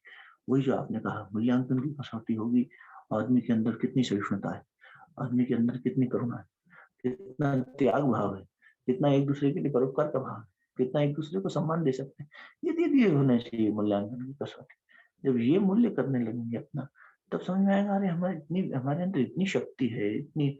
वही फिर भेड़ से शेर बनने की यात्रा शुरू हो जाएगी। अरे वो संस्कृति है जो बंदर को भगवान बना, हनुमान जी वानर होकर जब परमात्मा बन सकते हैं, तो हम तो मनुष्य जीवन में हुई है। अपना मूल्य तो पहचानो। जहाँ देवता आने को तरसते हैं, इतनी शक्तियां उपलब्ध है, इतना सब कुछ उपलब्ध करने की इतनी संभावनाएं हैं, और किसी योनि में नहीं है। लेकिन हम मूर्खानंद है ना, लडुआ दास पेड़ा दास, तो समझते नहीं क्या करें। तो स्थैर्य तो बिना मजबूती के आएगा ही नहीं। स्थिरता तो जड़ों की है सबसे मूल में। लचीलापन तो ऊपर की टहनियों का है, ताकि वहां इतना होने में, वरना नीचे में तो आप ठीक कह रहे हैं, रूटेड होना ही चाहिए। ठीक, कितने गुण हो गए? 9 हो गए ना? ये 9 याद हो जाने चाहिए। 9 क्या क्या है जल्दी बताओ। मान रहित होना, 8 हुए ना? देखो गिन लेते हैं। मान रहित होना, दंभ रहित होना, हिंसा रहित होना, शांति, इसमें क्षमा भी आ गया, शांति। उसके बाद क्या था? आर्जवम, सरलता आ गई। हाँ, 5 हो गए। तो पहली पंक्ति में आचार्य उपासना आ गई, स्थिरता आ गई, पवित्रता आ गई, तो 8 हो गए। 8 हुए, पर 9 थे ना श्लोक में, तो छूट गया। आत्म संयम है ना, आत्म विनिग्रह, आत्मनिश्रम। अच्छा हाँ, स्थिरता। नहीं, स्थैर्य तो 8, स्थैर्य तो भी 8वां हो गया। अब 9वां है वो आत्मनिरीक्षण। आत्मनिरीक्षण, अपना निरीक्षण करना। 9 गुण पहले श्लोक में आ गए, कुल 20 हैं। 5 श्लोकों में 20 कवर होंगे। तो इसमें आत्मनिरीक्षण, आत्मनिरीक्षण, खुद का निरीक्षण करना, मन को बार बार देखना। कई बार पहले चर्चा में आ गया है, पर कई साथी नए जुड़े तो बता दें। गुरुदेव ने एक जगह कहा है, ऑडियो उद्बोधन है, आत्म प्रगति के 4 चरण। सुषमा दीदी बताएंगी क्या थे? अरे बाप रे, इनके फेवरेट हैं ये, इनके फेवरेट हैं। मन बुद्धि चित्त अहंकार। नहीं माता, वो नहीं पूछ रहा। आत्म प्रगति के 4 चरण है। अगर हमें प्रोग्रेस करना है तो उसमें सबसे पहला क्या था? आत्मनिरीक्षण ही था। 4 चरण में 4 steps of self improvement. First is self analysis, है ना, आत्मनिरीक्षण। क्या है? इंट्रोस्पेक्शन था। हाँ, फिर निरीक्षण करने के बाद क्या करेंगे? हमने अपना निरीक्षण कर लिया, भगवान जी हमारे अंदर ये खोट है। इंट्रोस्पेक्शन, एनालिसिस, वो तो एक ही बात है। हाँ, एक ही बात है, इंट्रोस्पेक्शन एनालिसिस एक ही बात है। अब आत्मशोधन, दूसरा स्टेप। हाँ, आत्मशोधन, करेक्ट। शोधन। अब जो हमारे अंदर खोट निकला है, हमने निरीक्षण किया कि मिट्टी के ढेले में इतना खोट है, इतना सोना है। तो अब भैया निरीक्षण करने के बाद इसका शोधन भी तो करोगे, इम्प्योरिटी हटाओगे। जो इसमें प्योर आइटम है उसको बाहर निकालोगे। ऐसे अपने अंदर की इम्प्योरिटी को हटाना, अभी शौच की बात कर रहे थे, पवित्रता की बात कर रहे थे, तो अशुद्धि का नाश करना। तो आत्म शोधन, शोधन करना मतलब रिफाइनमेंट, एक तरह से भट्टी में तपाना करना। तो अपने पूरा अपना वो कर लिया, शुद्धिकरण, शुद्धिकरण से शोधन शब्द आया है, तो आत्मशोधन से शुद्धिकरण आएगा। चलो ठीक है, इम्प्योरिटीज हटाएंगे। तो ये हुआ आत्मशोधन। तीसरा स्टेप क्या है, कोई बताओ? आत्मनिरीक्षण, self development. Self development, self development. Self development का मतलब सिंपल गुरुदेव ने जो शब्द दिया था वो था आत्मनिर्माण। और वहां पर वो 18 मिनट 19 मिनट का ऑडियो लेक्चर है, उसमें उन्होंने कहा, एग्जाम्पल देते हुए, बेटा तुम जीवन भर बीड़ी पीते रहे, सिगरेट पीते रहे, तुमने कह दिया गुरु जी हमने छोड़ दिया, गायत्री माता के सामने संकल्प ले लिया, हमने छोड़ दिया, बहुत अच्छा किया, शाबाश, तुमने एक अपनी कमजोरी छोड़ी। लेकिन इतने सालों से बीड़ी पी रहे थे तो फेफड़ों को नुकसान भी हुआ होगा ना। अब इनकी सेहत पे भी तो काम कर, इनको अच्छा पौष्टिक भोजन करा, इनको लौकी का रस पिला, इनको तो मजबूत बना, ये कर वो कर सब। तो क्या है, ये हम आत्मनिर्माण कर रहे हैं। अब हेल्थ भी तो विकसित करोगे, हेल्थ और डिटीरियोरेट ना हो, ये तो तुमने नियोजित कर लिया, आत्मशोधन, गुड। लेकिन फर्दर डिटीरियोरेशन नहीं हो रहा है, लेकिन साथ साथ जो पहले हो गया उसको रिकवर भी करना है, निर्माण करना है वहां पर। दूसरी दृष्टि से देखो, एक और एग्जांपल से, तो आपने आत्म शोधन, सबसे पहले आत्मनिरीक्षण किया, नींव खोदते ना, नींव खोदी पूरी, अब आपने नींव बना दी, लेकिन नींव के ऊपर निर्माण भी तो करोगे। नींव बनाने का मतलब तो ये हुआ कि अभी तो बिल्कुल ग्राउंड लेवल पे ही हुआ आप, पहले तो गड्ढा खोदा, उसमें नींव बनाई, अब नींव तक ही खड़े रह गए, लेकिन मकान थोड़ी बन गया उससे। अब निर्माण का कार्य पूरा होगा, तो पूरा एक निर्माण, यानी हमें फिर अच्छी सत्प्रवृत्तियों को हम लेकर आए। और चौथा स्टेप क्या है, गुरुजी अब तो हो जाना चाहिए, इतने में रोक देते। आत्मनिरीक्षण कर लिया, आत्मशोधन कर लिया, आत्मविकास भी कर लिया, अब क्या विकास के बाद बचा, लास्ट क्या है? भैया आत्म विस्तार। बढ़िया, आत्म विस्तार, ना विस्तार करना, आत्म विस्तार, अपने प्रभुत्व का विस्तार करना नहीं, फिर अपने पद प्रतिष्ठा का विस्तार करना नहीं, विस्तार करना आत्मीयता का। ये जो आत्म विस्तार है, ये आत्मीयता का विस्तार नहीं साहब, हम तो अपने घर में सबसे अच्छे हैं, हम कुछ नहीं गलत करते, हम समय से उठते हैं, हम फलाना करते हैं, हम ठिकाना। गुरुजी बहुत डांटते थे, तू अच्छा बन गया, तेरा परिवार नालायक ही रह गया, ये कैसी अच्छाई है? प्रेम में तो अपनी पत्नी को, अपने बच्चों को ये नहीं सिखा सकता, तो इतना प्यार भी नहीं, तेरी ताकत नहीं है तेरे प्यार में कि तेरी इतनी बात मान ले। प्रेम में तो आदमी सब कुछ निछावर कर देता है, कहाँ गया तेरा प्यार? अपने प्यार के बल पे ही समझा ले, क्यों नहीं करेगा सामने वाला आपके प्यार में? अगर वो सच्चा प्यार करता है तो कुछ करेगा आपके लिए, कुछ तो सुधार आएगा। और तू उनको नहीं सुधार रहा, कह रहा है हम तो बड़े अच्छे हैं, परिवार वाले नालायक है जी, हम क्या करें? गुरु जी हमें ऐसा परिवार दे दिया आपने, कोई हमारी सुनता नहीं, बेटा नालायक है, पति नालायक है, ये है वो है, रोता रहता है इंसान। तो बहुत डांटते थे, बोले अब तुम अच्छे बने हो, लेकिन तुम्हारे आगे पहले व्यक्ति निर्माण, फिर परिवार निर्माण, फिर समाज का भी निर्माण हो जाएगा, अच्छा सुंदर सुंदर हो जाएगा। तो खैर अब क्या है, इसलिए यहाँ गाड़ी नहीं रोकनी सिर्फ कि हमने अपना निर्माण कर लिया। आत्म विस्तार, सेल्फ एक्सपेंशन, सेल्फ एक्सटेंशन, जो भी नाम ले लो इंग्लिश में, खुद का एक्सटेंशन कह लो, भाई आपका परिवार आप ही का एक्सटेंशन है ना, आप ही का एक्सपेंशन है ना, तो आप ही तो हो आपकी संतान में। तो अगर उसमें कोई त्रुटि है तो ठीक करना चाहिए। पति पत्नी एक रूप हो जाते हैं, शक्लें भी एक जैसी मिलने लग जाती हैं उनकी, क्यों? क्योंकि इतने आत्मीयता है। तो फिर उस आत्मीयता में इतना नहीं कर सकते कि हम भी सुधरें तुम भी सुधरो, है ना? सहकार से, प्रेम और सहकार से भरा पूरा परिवार धरती पर स्वर्ग होता है। तो इतनी सहकारिता, इतना प्रेम तो आए कि हम एक दूसरे की बात का सम्मान कर सकते हैं। और अच्छाई की बात हो रही है, ऐसा भी नहीं कि मेरी मानो, अहंकार रही बात है, अच्छी बात है, श्रेष्ठता के लिए कहा जा रहा है, तो उसमें तो प्रोत्साहन देना चाहिए एक दूसरे को और ऊंचा उठाना चाहिए। इसलिए चौथा स्टेप क्या है? आत्मविस्तार। ठीक, अब नहीं भूलना भैया, आत्मनिरीक्षण, आत्म निर्माण, नहीं आत्मशोधन, आत्मशोधन, आत्मनिर्माण और आत्मविस्तार। ठीक है, चलिए, तो ये हुआ आत्मनिरीक्षण। परमात्मा कह रहे हैं कि साधक को अपना निरीक्षण बार बार करते रहना चाहिए, लेकिन फिर वही बात है कि हम इसे निरीक्षण तक न रोके, पूरा समग्रता से समझें। गीता जी ना सारे उपनिषदों और वेदों का सार है, इसमें सारांश में बात कही गई है, सारांश में है ये। और विस्तार में जाना होगा तो एक एक जगह जाके पढ़ सकते हैं। तो इसीलिए शब्द कभी एक ही शब्द डिनोट कर रहा है बहुत सारी चीजों को, तभी तो अपन इतना मंथन कर रहे हैं कि नहीं इसके पीछे हम क्या निरीक्षण करके रुक जाए क्या? नहीं, इसके आगे और भी बहुत सारी चीजें। तो एक एक शब्द को अच्छे से समझ। चलो अगला श्लोक में देखो क्या क्या प्रॉपर्टीज आई। 13/8। भैया एक ये था कि यहाँ आत्म विनिग्रह का है। हाँ, विनिग्रह वही है, एक अपना मूल्यांकन करना, निग्रह करना। निग्रह मतलब होता है अन्वेषण करना, एनालिसिस करना। अच्छा वही शब्द, अच्छा वही शब्द अच्छा निग्रह, देखना। निग्रह खुद को देखना। तो देखेंगे तो यही देखना कि अपने में दोष क्या है, त्रुटियां क्या है, खोट क्या है, और उसको ठीक कैसे करें, फिर आगे का स्टेप।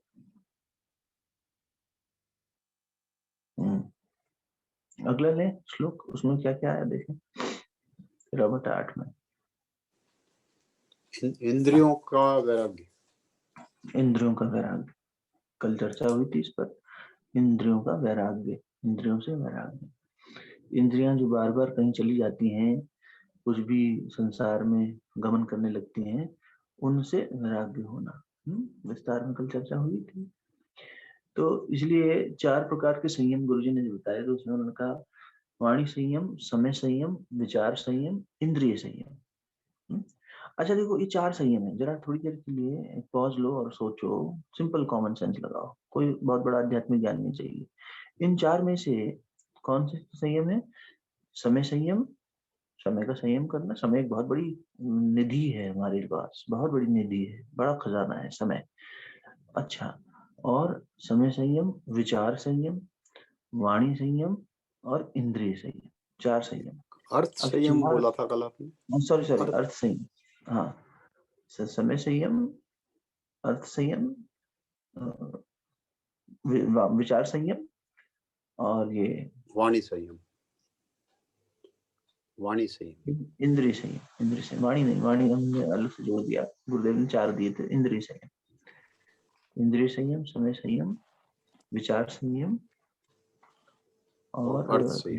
अर्थ संयम। अर्थ, पैसा भी अर्थ, और ये भी बहुत बड़ा निधि है, इसका भी संयम होना चाहिए, विचारों का भी होना चाहिए। तो अब इनमें से सबसे शुरू करना हो तो जो सबको प्रभावित करे वो कौन सा संयम होगा, बताओ। वाणी संयम। और सोचिए, वाणी भी बाद में आई। विचार संयम। भैया विचार इंद्रिय संयम, भैया इंद्रिय संयम और इंद्रिय संयम में भी कामेंद्रियां और स्वादेंद्रियां बताई हैं गुरुदेव ने। हाँ, नहीं वो तो प्रैक्टिकल गुरुजी ने शुरुआत बताई, लेकिन अगर आप ये देखेंगे ना कि इनको मूल में पकड़ना हो तो कहाँ से पकड़ोगे, तो विचार संयम है। विचार ही गड़बड़ करेगा तो मेरे पास जो पैसा होगा उसका भी मैं दुरुपयोग करूंगा, अर्थ संयम नहीं होगा। वाणी का सदुपयोग नहीं करूंगा, इंद्रियों को इधर उधर भागने दूंगा। जिसका विचार ही जिसने सही कर लिया, साधक के गुण बता रहे ना परमात्मा, 20 गुण। तो साधक को अपने विचार पर नियंत्रण करना चाहिए, विचार को देखते रहना चाहिए। निग्रह किसका करेगा, मेरे विचार कहाँ जा रहे हैं, मन कहाँ जा रहा है, यही तो देखेंगे। मन क्या विचार कर रहा है, मन उदास बैठा है, डिप्रेस्ड बैठा है, अरे उठो जागो, ठीक दिशा में बढ़ाओ। नहीं हमारे पास ये नहीं है, वो नहीं है, हीनता में बैठा है, अरे छोड़ो इसको, कहाँ की हीनता पाल के बैठे हो, अरे हम ये हैं वो हैं, अकड़ में बैठा है। तो ये विचार ही तो आ रहे हैं। तो इसलिए इन विचारों को देखना। आप जो बता रहे हैं, फिर अब शुरू कहाँ से करें? हमने विचार तो देख लिया, अन्वेषण कर लिया, अब फिर प्रैक्टिकली शुरू कहाँ से करें, वो स्टेप बता रहे हैं जो सुनीता जी अभी बता रही हैं कि इंद्रिय संयम के लिए जो है क्या फिर साधना की जाए। यदि, और ये साधना करके देखी हुई बात अनुभव बता रहे हैं, यदि मनुष्य चीनी और नमक का सेवन कम कर दे तो कामेंद्रियां तो बहुत जल्दी शांत होने लग जाती है और विचार सही दिशा में बढ़ने लग जाते हैं, कामनाएं कम हो जाती। चक्रों के विज्ञान के अनुसार जब देखते हैं, 7 चक्रों की जो बात करते हैं, मूल रूप से जो सबसे प्रमुख 7 चक्र हैं, तो उसमें नीचे से ऊपर दूसरे नंबर पे चक्र आता है सेक्रल रीजन में, सेक्रल चक्र, जिसको स्वादिष्ठान चक्र कहा। मनुष्य के संस्कारों के सारे बीज वहीं छुपे हुए हैं, सारे संस्कार हमारे वहीं पुराने जन्मों के सब नहीं छुपे हुए हैं, इसलिए इसका नाम बहुत महत्वपूर्ण है, स्वादिष्ठान चक्र। स्व का अधिष्ठान, हमारे जीवन, जीवात्मा का जो अधिष्ठान क्षेत्र है वो वही है। तो सारी कामनाएं वहीं से प्रकट होती हैं, और इसलिए जो है जननेंद्रियों पर प्रभाव बहुत ज्यादा पड़ता है, और बाकी कर्मेंद्रियों पर भी पड़ता है, और इन पर भी पड़ता है, ज्ञानेंद्रियों पर।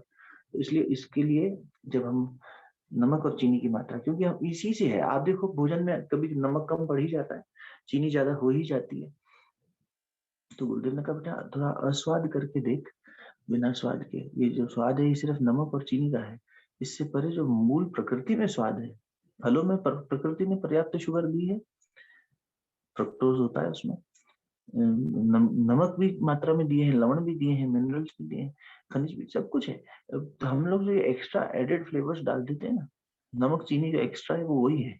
और मतलब रोजमर्रा में इतनी ज्यादा एडेड फ्लेवर्स डालना, बाकी चीजें तो हो ही नहीं आजकल पैकेज फूड, तो वहां से शुरू कर ले। वो सुनीता जी जो कहती है बहुत अच्छी बात आई कि वहां से शुरू करें। इसलिए उपवास का महत्व है। संयम, संयम पहले कहाँ करेंगे? जीभ पर और जननेंद्रियों पर, 2 इंद्रियों पर तो तुरंत किया जाए। और फिर दोनों का कोरिलेशन भी है, जो जिसकी जीभ जितनी लपलपाती है उसकी कामेंद्रियां भी उतनी ज्यादा जागृत रहती है, इसलिए जीभ को शांत करने पर वहां भी शांति हो जाती है। और देख लो चक्रों के विज्ञान से इसलिए बता रहे हैं, कई लोग आप एनर्जी हीलिंग कर चुके हो साथ में, ये सीट ऑफ एक्सप्रेशन है, यहीं से कंट्रोल हो रहा है, खाना पीना लपलपाना ये सब। और वो सीट ऑफ क्रिएशन है, सीट ऑफ क्रिएशन और सीट ऑफ एक्सप्रेशन, इन दोनों का बैलेंस होना जरूरी है, दोनों जुड़े हुए हैं। जिसमें क्रिएशन की कैपेसिटी है, एक्सप्रेशन भी करना आना चाहिए उसको। जिसमें एक्सप्रेशन करना आ रहा है वो क्रिएट नहीं करेगा तो एक्सप्रेस क्या करेगा? दोनों को रिलेशन चक्रों के विज्ञान से भी, विशुद्धि चक्र और स्वादिष्टान चक्र, आज्ञा चक्र, आज्ञा चक्र के साथ में जोड़ोगे तो हृदय चक्र जुड़ना चाहिए, अनाहत, ये आपका सहस्त्रार, मूलाधार, दोनों का कॉरेस्पॉन्डेंस है, ये आपस में कॉरेस्पॉन्ड करते हैं, ठीक है ना। तो इसलिए विशुद्धि चक्र जो है वो स्वादिष्टान चक्र से। चलो कई जगह मन चला जाता है, बताते बताते भटक जाता है, लेकिन सब तरह के लोग हैं तो इसलिए ठीक रहता है थोड़ा। चलिए कहाँ थे हम? आत्मनिग्रह के बाद में ये इंद्रिय संयम। तो विचार संयम से बात शुरू करी जा सकती है। पहले विचारों को देखें, बाकी सब तरह वाणी संयम भी करना चाहिए, अर्थ संयम, समय संयम। समय बहुत बड़ी निधि है। गुरुदेव कहते थे जीवन का नन्हा सा क्षण भी व्यर्थ न जाने पाए। महापुरुषों ने उन्हीं 24 घंटे में जीवन वो वाला जिया है, शानदार वाला, सब किया है। देश जो पूरे देश चला लिए, आजादी की लड़ाई लड़ लिए, उसकी योजना बना लिए। हम लोग एक घर का नहीं संभाल पाते, एक थोड़ा सा ऑफिस का नहीं संभाल पाते, उसमें अस्त व्यस्त हो जाते हैं। तो सोचो हमारी कितनी, हमने अपने जीवन को इतना वो कर रखा है कि इसी में इतनी संभावनाएं थी और हम छूटती चली जा रही है हमसे। हम सोच रहे हैं कि हाँ थोड़ा सा और ऊर्जा आ जाएगी तब करेंगे, थोड़ा सा और हो जाएगा, जहाँ है वहां से शुरू कर देंगे, इतना हो जाएगा, बढ़ती चली जाए। जो करेगा उसको और मिलेगा, जो व्यायाम करेगा उसे और शक्ति मिलेगी। तो बस जुट पड़े, अपने आप शक्ति का प्रभाव बन जाएगा। ठीक है, चलो अगला लो। इंद्रिय संयम के बाद में क्या है? इंद्रिय से वैराग्य, फिर अहंकार, है ना, अहंकार शून्य होना। कल बता दिया था अहंकार और अभिमान में अंतर। अभिमान आपके बाहर का सब कुछ, अहंकार आपका मैं हूँ होना, हूँ जो हम कह रहे हैं हिंदी में, मैं हूँ। तो सुबह उठे तो पहले अहंकार जागा, फिर अभिमान जागा, फिर उसके सब एडजेक्टिव्स जुड़ जाएंगे। अभिमान एडजेक्टिव्स हो गए, फिर मैं फलाना हूँ, मैं ढिकाना हूँ, मेरा ये पद प्रतिष्ठा है, ये नाम है, ये पैसा है, सब कुछ है, पर मैं हूँ, ये होना अहंकार हुआ। इसका सात्विकीकरण कर दें, शुद्धिकरण कर दें तो वही शुद्ध अहंकार हो जाता है, जो कि साधक को अंतिम स्टेज तक ले जाता है। अंतिम स्टेज क्या है? समाधि। लेकिन वहां पर उसे भी छोड़ना पड़ता है। पहले लोहे की जंजीर तोड़ो, फिर सोने की जंजीर तोड़ो। तो जब निर्बीज समाधि होती है, सबीज समाधि में क्या हुआ कि साधक भी बना हुआ है और परमात्मा भी बना हुआ है। ठाकुर रामकृष्ण समझाने के लिए कहते थे, अंगूठा लेके डाल लेते थे, इसे तौलिया सा, देख नरेन मैं दिखाई दे रहा हूँ? हाँ गुरुजी दिखाई तो दे रहे हो, थोड़े थोड़े दिखाई, धुंधले धुंधले, लेकिन ये तो पता है ना कि पर्दे के पीछे मैं ही हूँ। थोड़ा आकृति से समझ में आ रहा है? बोले हाँ पर्दे के पीछे आप ही, इतना तो दिख रहा है, जीना जीना पर्दा अंगूठे में से दिख जाता है। हाँ दिख रहे हो गुरुजी, आप ही दिख रहे हो। बस बेटा यही है निर्बीज समाधि। और ये देख, तो यही है सभी समाधि। और ये देख, ये हो गई निर्बीज समाधि, जहाँ कबीरदास जी ने कहा कि लिखा लिखी की है नहीं देखा देखी बात, दुल्हा दुल्हन मिल गए फीकी पड़ी बात। फिर तो वो मिलन हो गया। फिर मीरा का, कबीर का शरीर भी नहीं मिला, गौरांग महाप्रभु का शरीर भी नहीं मिला, चैतन्य महाप्रभु का, तो सब फिर लीन हो गए, सशरीर ही चले गए। तो क्या है कि एक रूप हो गया फिर साधक समाधि की वो स्थिति जहाँ मैं भी नहीं रहा, वो सात्विक मैं भी नहीं रहा, बिल्कुल अपना अस्तित्व ही समाप्त हो गया। जब मैं था तब हरि नहीं, अब हरि है मैं नहीं, खत्म हो गया। तो उसमें विलय हो गया। जैसे इसको यूं समझने के लिए समझो, आप जब इडली डोसे का बैटर बनाते हो घर पे, तो दाल भिगो के रख देते हो, चावल भिगो के रख देते हो, एक रेशियो में दोनों को, और फिर उसमें से आप सवेरे उठते हो तो बीनना अगर पड़ जाए, आपको अलग अलग करना पड़ जाए दाल और चावल को, मुश्किल काम है, लेकिन फिर भी आप कर सकते हो कुछ हद तक कि हाँ ये दाल है चावल है, समझ में आ रहा है। लेकिन फिर आपने उसका पीस के एकदम मिक्सचर बना दिया, तो अब थोड़ी अलग कर पाएंगे। अब इसमें दाल चावल मिक्स हो गया, उसका बैटर तैयार हो गया, तो ऐसे ही ये है कि कंप्लीटली उसमें डिसॉल्व हो गया, अब उसमें अलग नहीं कर सकते। दूध में पानी मिल गया, हो गया खीर, बिल्कुल। तो निर्वीर समाधि में वो हो जाता है। तो ये सात्विक अहंकार भी आगे जाके छूट जाता है। पर हम कम से कम सात्विक अहंकार तो कर लें, तामसिक अहंकार में पड़े हुए सतोगुणी तो बना लें इसको, तो परमात्मा की तरफ तो चल पड़े कि हाँ मैं साधक हूँ, ये बोध हो जाए, अपनी नई पहचान तो बने, और फिर उसमें फिर बाद में ये मैं भी छोड़ देंगे। पहले अच्छा मैं बना लो, फिर बुरा बुरा मैं छूट गया, फिर अच्छे मैं को भी छोड़ देंगे।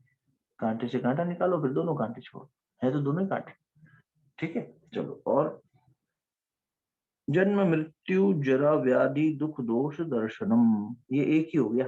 तो 3 हुए इसमें, 9 पहले थे, 3 इसमें आ गए, 12।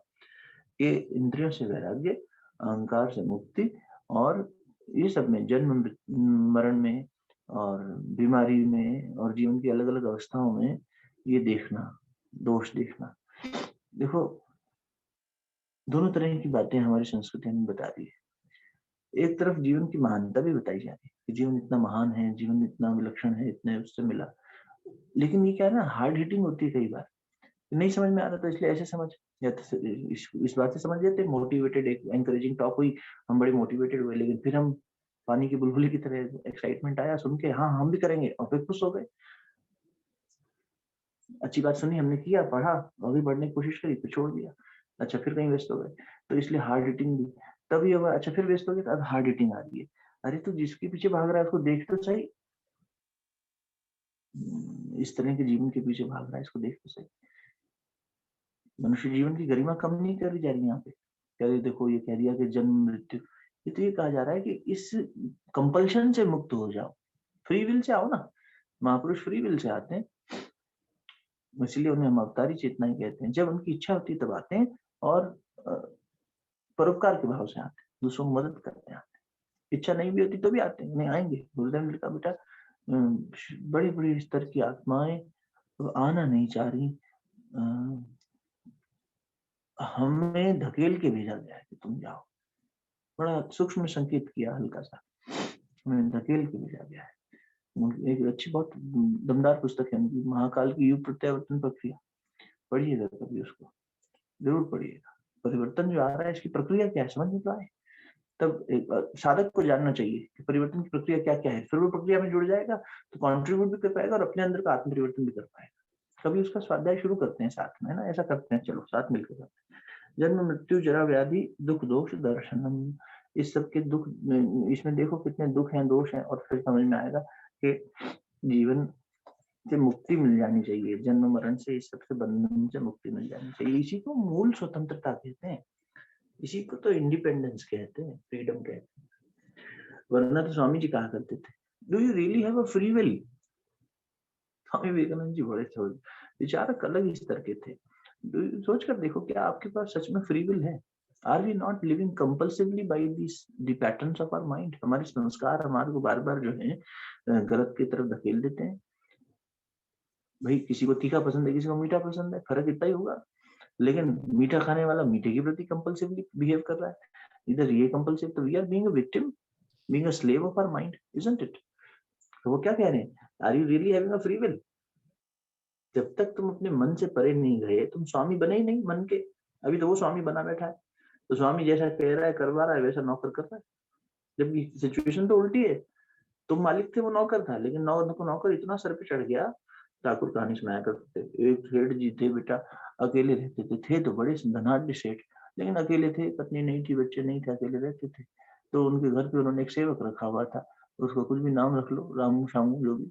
अब वो सेवक जो है वो रोज बहुत बड़ी सेवा करता था। स्वामी ये सेठ जी के लिए भोजन बना देता था, सब व्यवस्थित कर देता था, घर आते थे पैर दबा देता था, दवाई चाहिए होती दवाई देता, सब सेवा करता था, पूरा घर चलाता था।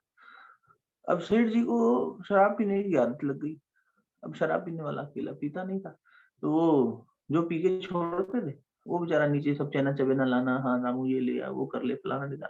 अब वो सेठ जी ने एक दिन नशे में, अरे अकेला क्या पीते रहना, सुन ये जो मैं छोड़ता हूँ ना कभी रह जाती है तो ये तू पी लिया कर, फेंका मत कर। अच्छा जी जी जी ठीक। तो वो वैसे भी पी लेता होगा।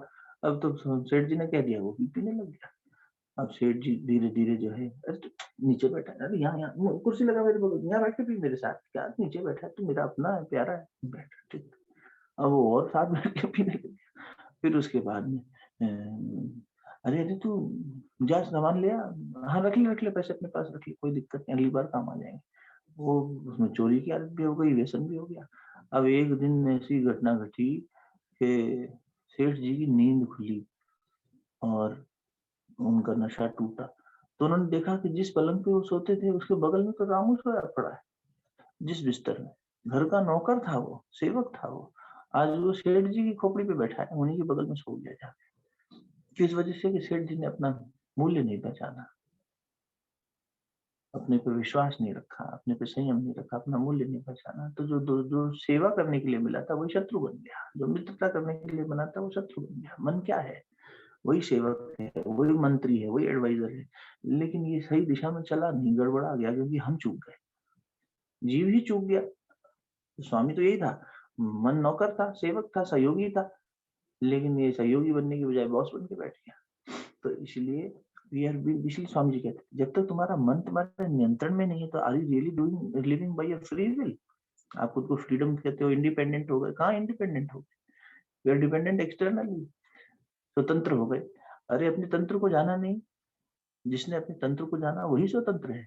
हमने ये सिस्टम नहीं जाना, एक देश के रूप में देख लो, एक सोसाइटी के रूप में देख लो, एक उसके, तो जब तक अपने मूल सिस्टम को जाना ही नहीं और उसके हिसाब से जिएंगे नहीं, तब तक स्थिरता आएगी नहीं। जो भी भाई साहब कह रहे थे कि रूटेड, स्थिरता तभी आएगा ना, चाहे वो कहीं भी अप्लाई कर लो, आप स्कूल में कर लो, कॉलेजेस में कर लो, कंपनीज में कर लो, अपनी टीम में कर लो, अपने घर में कर लो, अपने जीवन में व्यक्तिगत इंडिविजुअल में कर लो, जहाँ अप्लाई करना हो सब जगह शाश्वत है, यूनिवर्सल बात है कि जिसने अपने तंत्र को जाना वो ही स्वतंत्र हुआ है, वही उसे फिर अपना तंत्र समझ में आ गया। आप समझ में, ठीक है मेरा शरीर कैसे काम करता है, मेरा शरीर एसिडिक नेचर का है, गैस नेचर का है, मेरा देश कैसे काम करता है, मेरा समाज कैसे काम करता है, किस आधार पर खड़ा है, इसकी नींव क्या है। जब वो देखेंगे हमारी संस्कृति को, तब समझ में आएगा, हाँ फिर उस पर वापस पहुंचेंगे। नहीं जहां जो देखा वहां करने लग गए, हम भी कोका कोला जनरेशन हो गए, हम भी फटाफट भाग के। ठीक है, थोड़ा आदमी को मजा आता है करने में, एक देश होता है जब खड़ा होता है तो पूरी, लेकिन ये तो मॉडर्न हिस्ट्री की बात हुई ना, कुछ पुरानी। ऐसा तो है नहीं कि बहुत हम बच्चे हैं अभी, आजादी की दृष्टि से हो सकता है 70-72 साल इतने हुए हो, 75 साल, लेकिन संस्कृति के हिसाब से तो अनंत है, पता ही नहीं कहाँ से शुरू हुई। कहने के लिए कह देते हैं हिस्टोरियंस 5000 साल, अरे 5000 साल ही थोड़ी, बहुत पुरानी संस्कृति है। तो इसलिए ये जानना चाहिए मनुष्य को, सोचना चाहिए मैं कौन हूँ, मैं कौन हूँ, बार बार, और उस पे जीवन को खड़ा करना चाहिए, तो ये वैराग्य आने लगता है। अगला भी एक बार स्पर्श करें, 9वां कर लिया था ना हमने स्पर्श, अशक्ति कितने हो गए, 9 3 12। अब अगला लो जरा, अनभिष्वंग, अशक्ति, पुत्र दारु ग्रह आदिशु, इनसे पुत्र स्त्री घर आदि में घनिष्ठता न होना, अनभिष्वंग। देखो मनुष्य को भय क्यों लगता है, महर्षि पतंजलि ने सूत्र दिया, अविद्या, अस्मिता, राग, द्वेष, अभिनिवेश, पंचक्लेश। उसमें शब्द आया अभिनिवेश। जीवन में 5 प्रकार के क्लेश है, तो उसमें 5वां है अभिनिवेश, मृत्यु का भय। और अभिनिवेश का मतलब ये भी हुआ कि आप अपना निवेश किसमें कितना करते हैं। जैसे अगर मेरा निवेश मेरी संतान में बहुत ज्यादा होगा, तो मेरी संतान मेरी नजरों से दूर होगी तो मेरे को चिंता सताएगी, अरे मेरा बेटा ठीक तो है ना, इतनी देर हो गई इसको घर से गए, इतना दूर रहता है मुझसे। जिसमें जितना अभिनिवेश होगा, किसी को पैसे में अभिनिवेश ज्यादा होगा, हाँ मेरा पैसा कहाँ गया, वहां खुला तो नहीं रख दिया, कोई उठा तो नहीं लेगा, कोई चुरा तो नहीं लेगा, अरे यहाँ इन्वेस्ट किया वापस तो रिटर्न आएंगे, वो उसी में पागल हुआ फिर रहेगा। जिसमें अभिनिवेश ज्यादा होगा, घर में होगा, तो उतना ही उसे उसके प्रति भय भी लगेगा, उसकी सिक्योरिटी की चिंता होगी, सेफ्टी की चिंता होगी। भय को अविद्या की 5 गांठों में 5वीं गांठ यही बताई, भय है। बहुत पहले कबीरदास जी भी सत्संग हुआ था, आप में से शायद किसी को याद हो, तो हाँ भय के प्रकार बताए थे। कहते हैं मनुष्य जब शरीर छोड़ता है, संत पुरुष कहते हैं कि उसे क्या क्या भय सताते हैं देह त्याग करते समय, इसलिए वेदना होती है। तो ताप से गुजरना पड़ता है उसको, तो एक तरह से मतलब तपना पड़ता है, ये भय सताते हैं उसको। तो सबसे उसमें पहला भय तो ये है कि मोहज मोहज मोहज भय। किसी को याद है? श्वेता है क्या? आज श्वेता आई है ऑस्ट्रेलिया से, ये नोट्स बनाती है हमेशा। ये मोहज, मोह है ना सब में, ये अभिनिवेश है कि किसमें कितना मोह डाला आपने। तो मनुष्य को लगता है कि अरे देखो, जिसको पैसे में मोह होगा ना, वो अपने घर की तिजोरी की चाबी अपने बच्चों के हाथ में देके भी वेदना होगी उसको, यार देखो जीवन भर हम इस पैसे के लिए इतना हमने कभी इकट्ठा किया, आज ये पैसा हमसे छूट रहा है। जिसको परिवार में मोह होगा, इसलिए उन्होंने लिखा पुत्र स्त्री घर, ये सब चीजें जिसमें तुम्हारा अभिनिवेश है, तो उसको कम करो मोहज, वरना देह त्याग करना बड़ा मुश्किल लगता है। मोह बहुत ज्यादा है सबका, तो मोह को कम करने के लिए फिर उसमें अनुतापज भय होता है। अनुतापज मतलब जो भी हमने बुरे कर्म किए हैं उन सब का वेदना, तो उसका ताप, मृत्यु के समय की बात करते हैं। फिर एक होता है कि आगे की यात्रा कहाँ होगी, कौन सा शरीर मिलेगा, स्वर्ग की यात्रा होगी कि नरक की यात्रा होगी, किसी और तरह की, कई तरह के शरीर मिलते हैं मृत्यु के बाद। यहाँ से कैरियर बॉडी कह सकते हो उसको, जैसे अस्पताल में किसी को ले जाते हैं तो स्ट्रेचर पे ले जाते हैं ना, वो ऑपरेशन थिएटर तक ले जाने के लिए या वार्ड तक ले जाने के लिए स्ट्रेचर पे ले जाते हैं। ऐसे ही मरने के बाद स्थूल देह जब छोड़ता है मनुष्य, तो ये स्ट्रेचर जैसा कह लो उसको, ऐसे वाहक शरीर मिलते हैं। तो वो वाहक शरीर कौन सा मिलेगा, ये भी चिंता होती है जीव को कि अब हमने ये जन्म कैसे जिया, उस आधार पर क्या आगे की यात्रा होगी।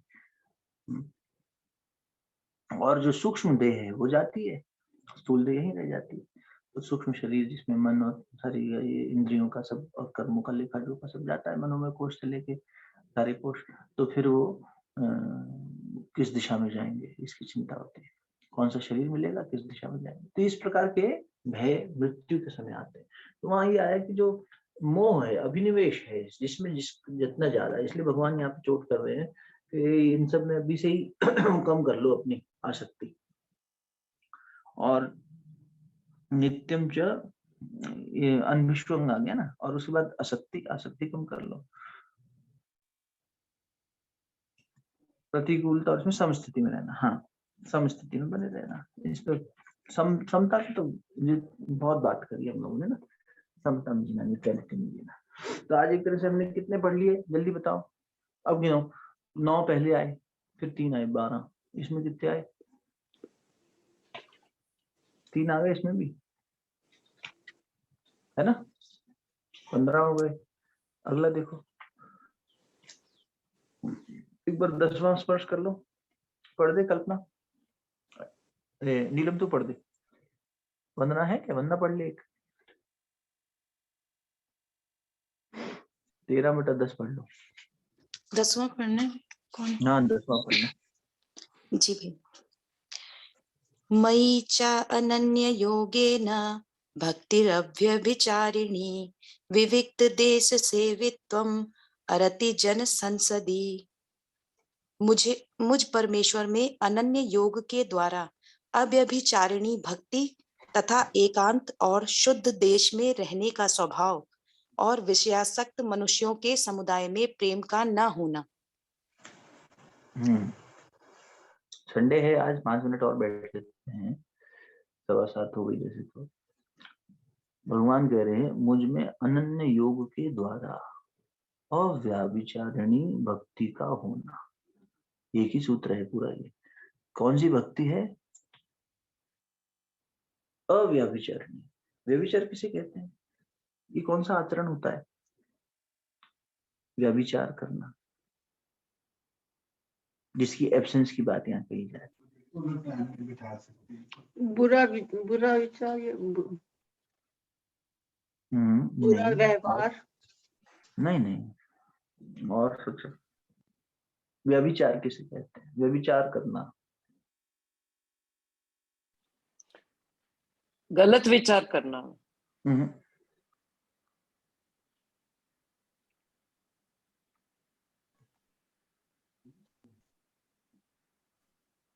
बिना व्यवधान के। वो तो फिर उसकी एब्सेंस क्यों कहते थे? कह रहे हैं अव्यभिचारिणी, अव्यभिचारिणी सेल्फलेस होना,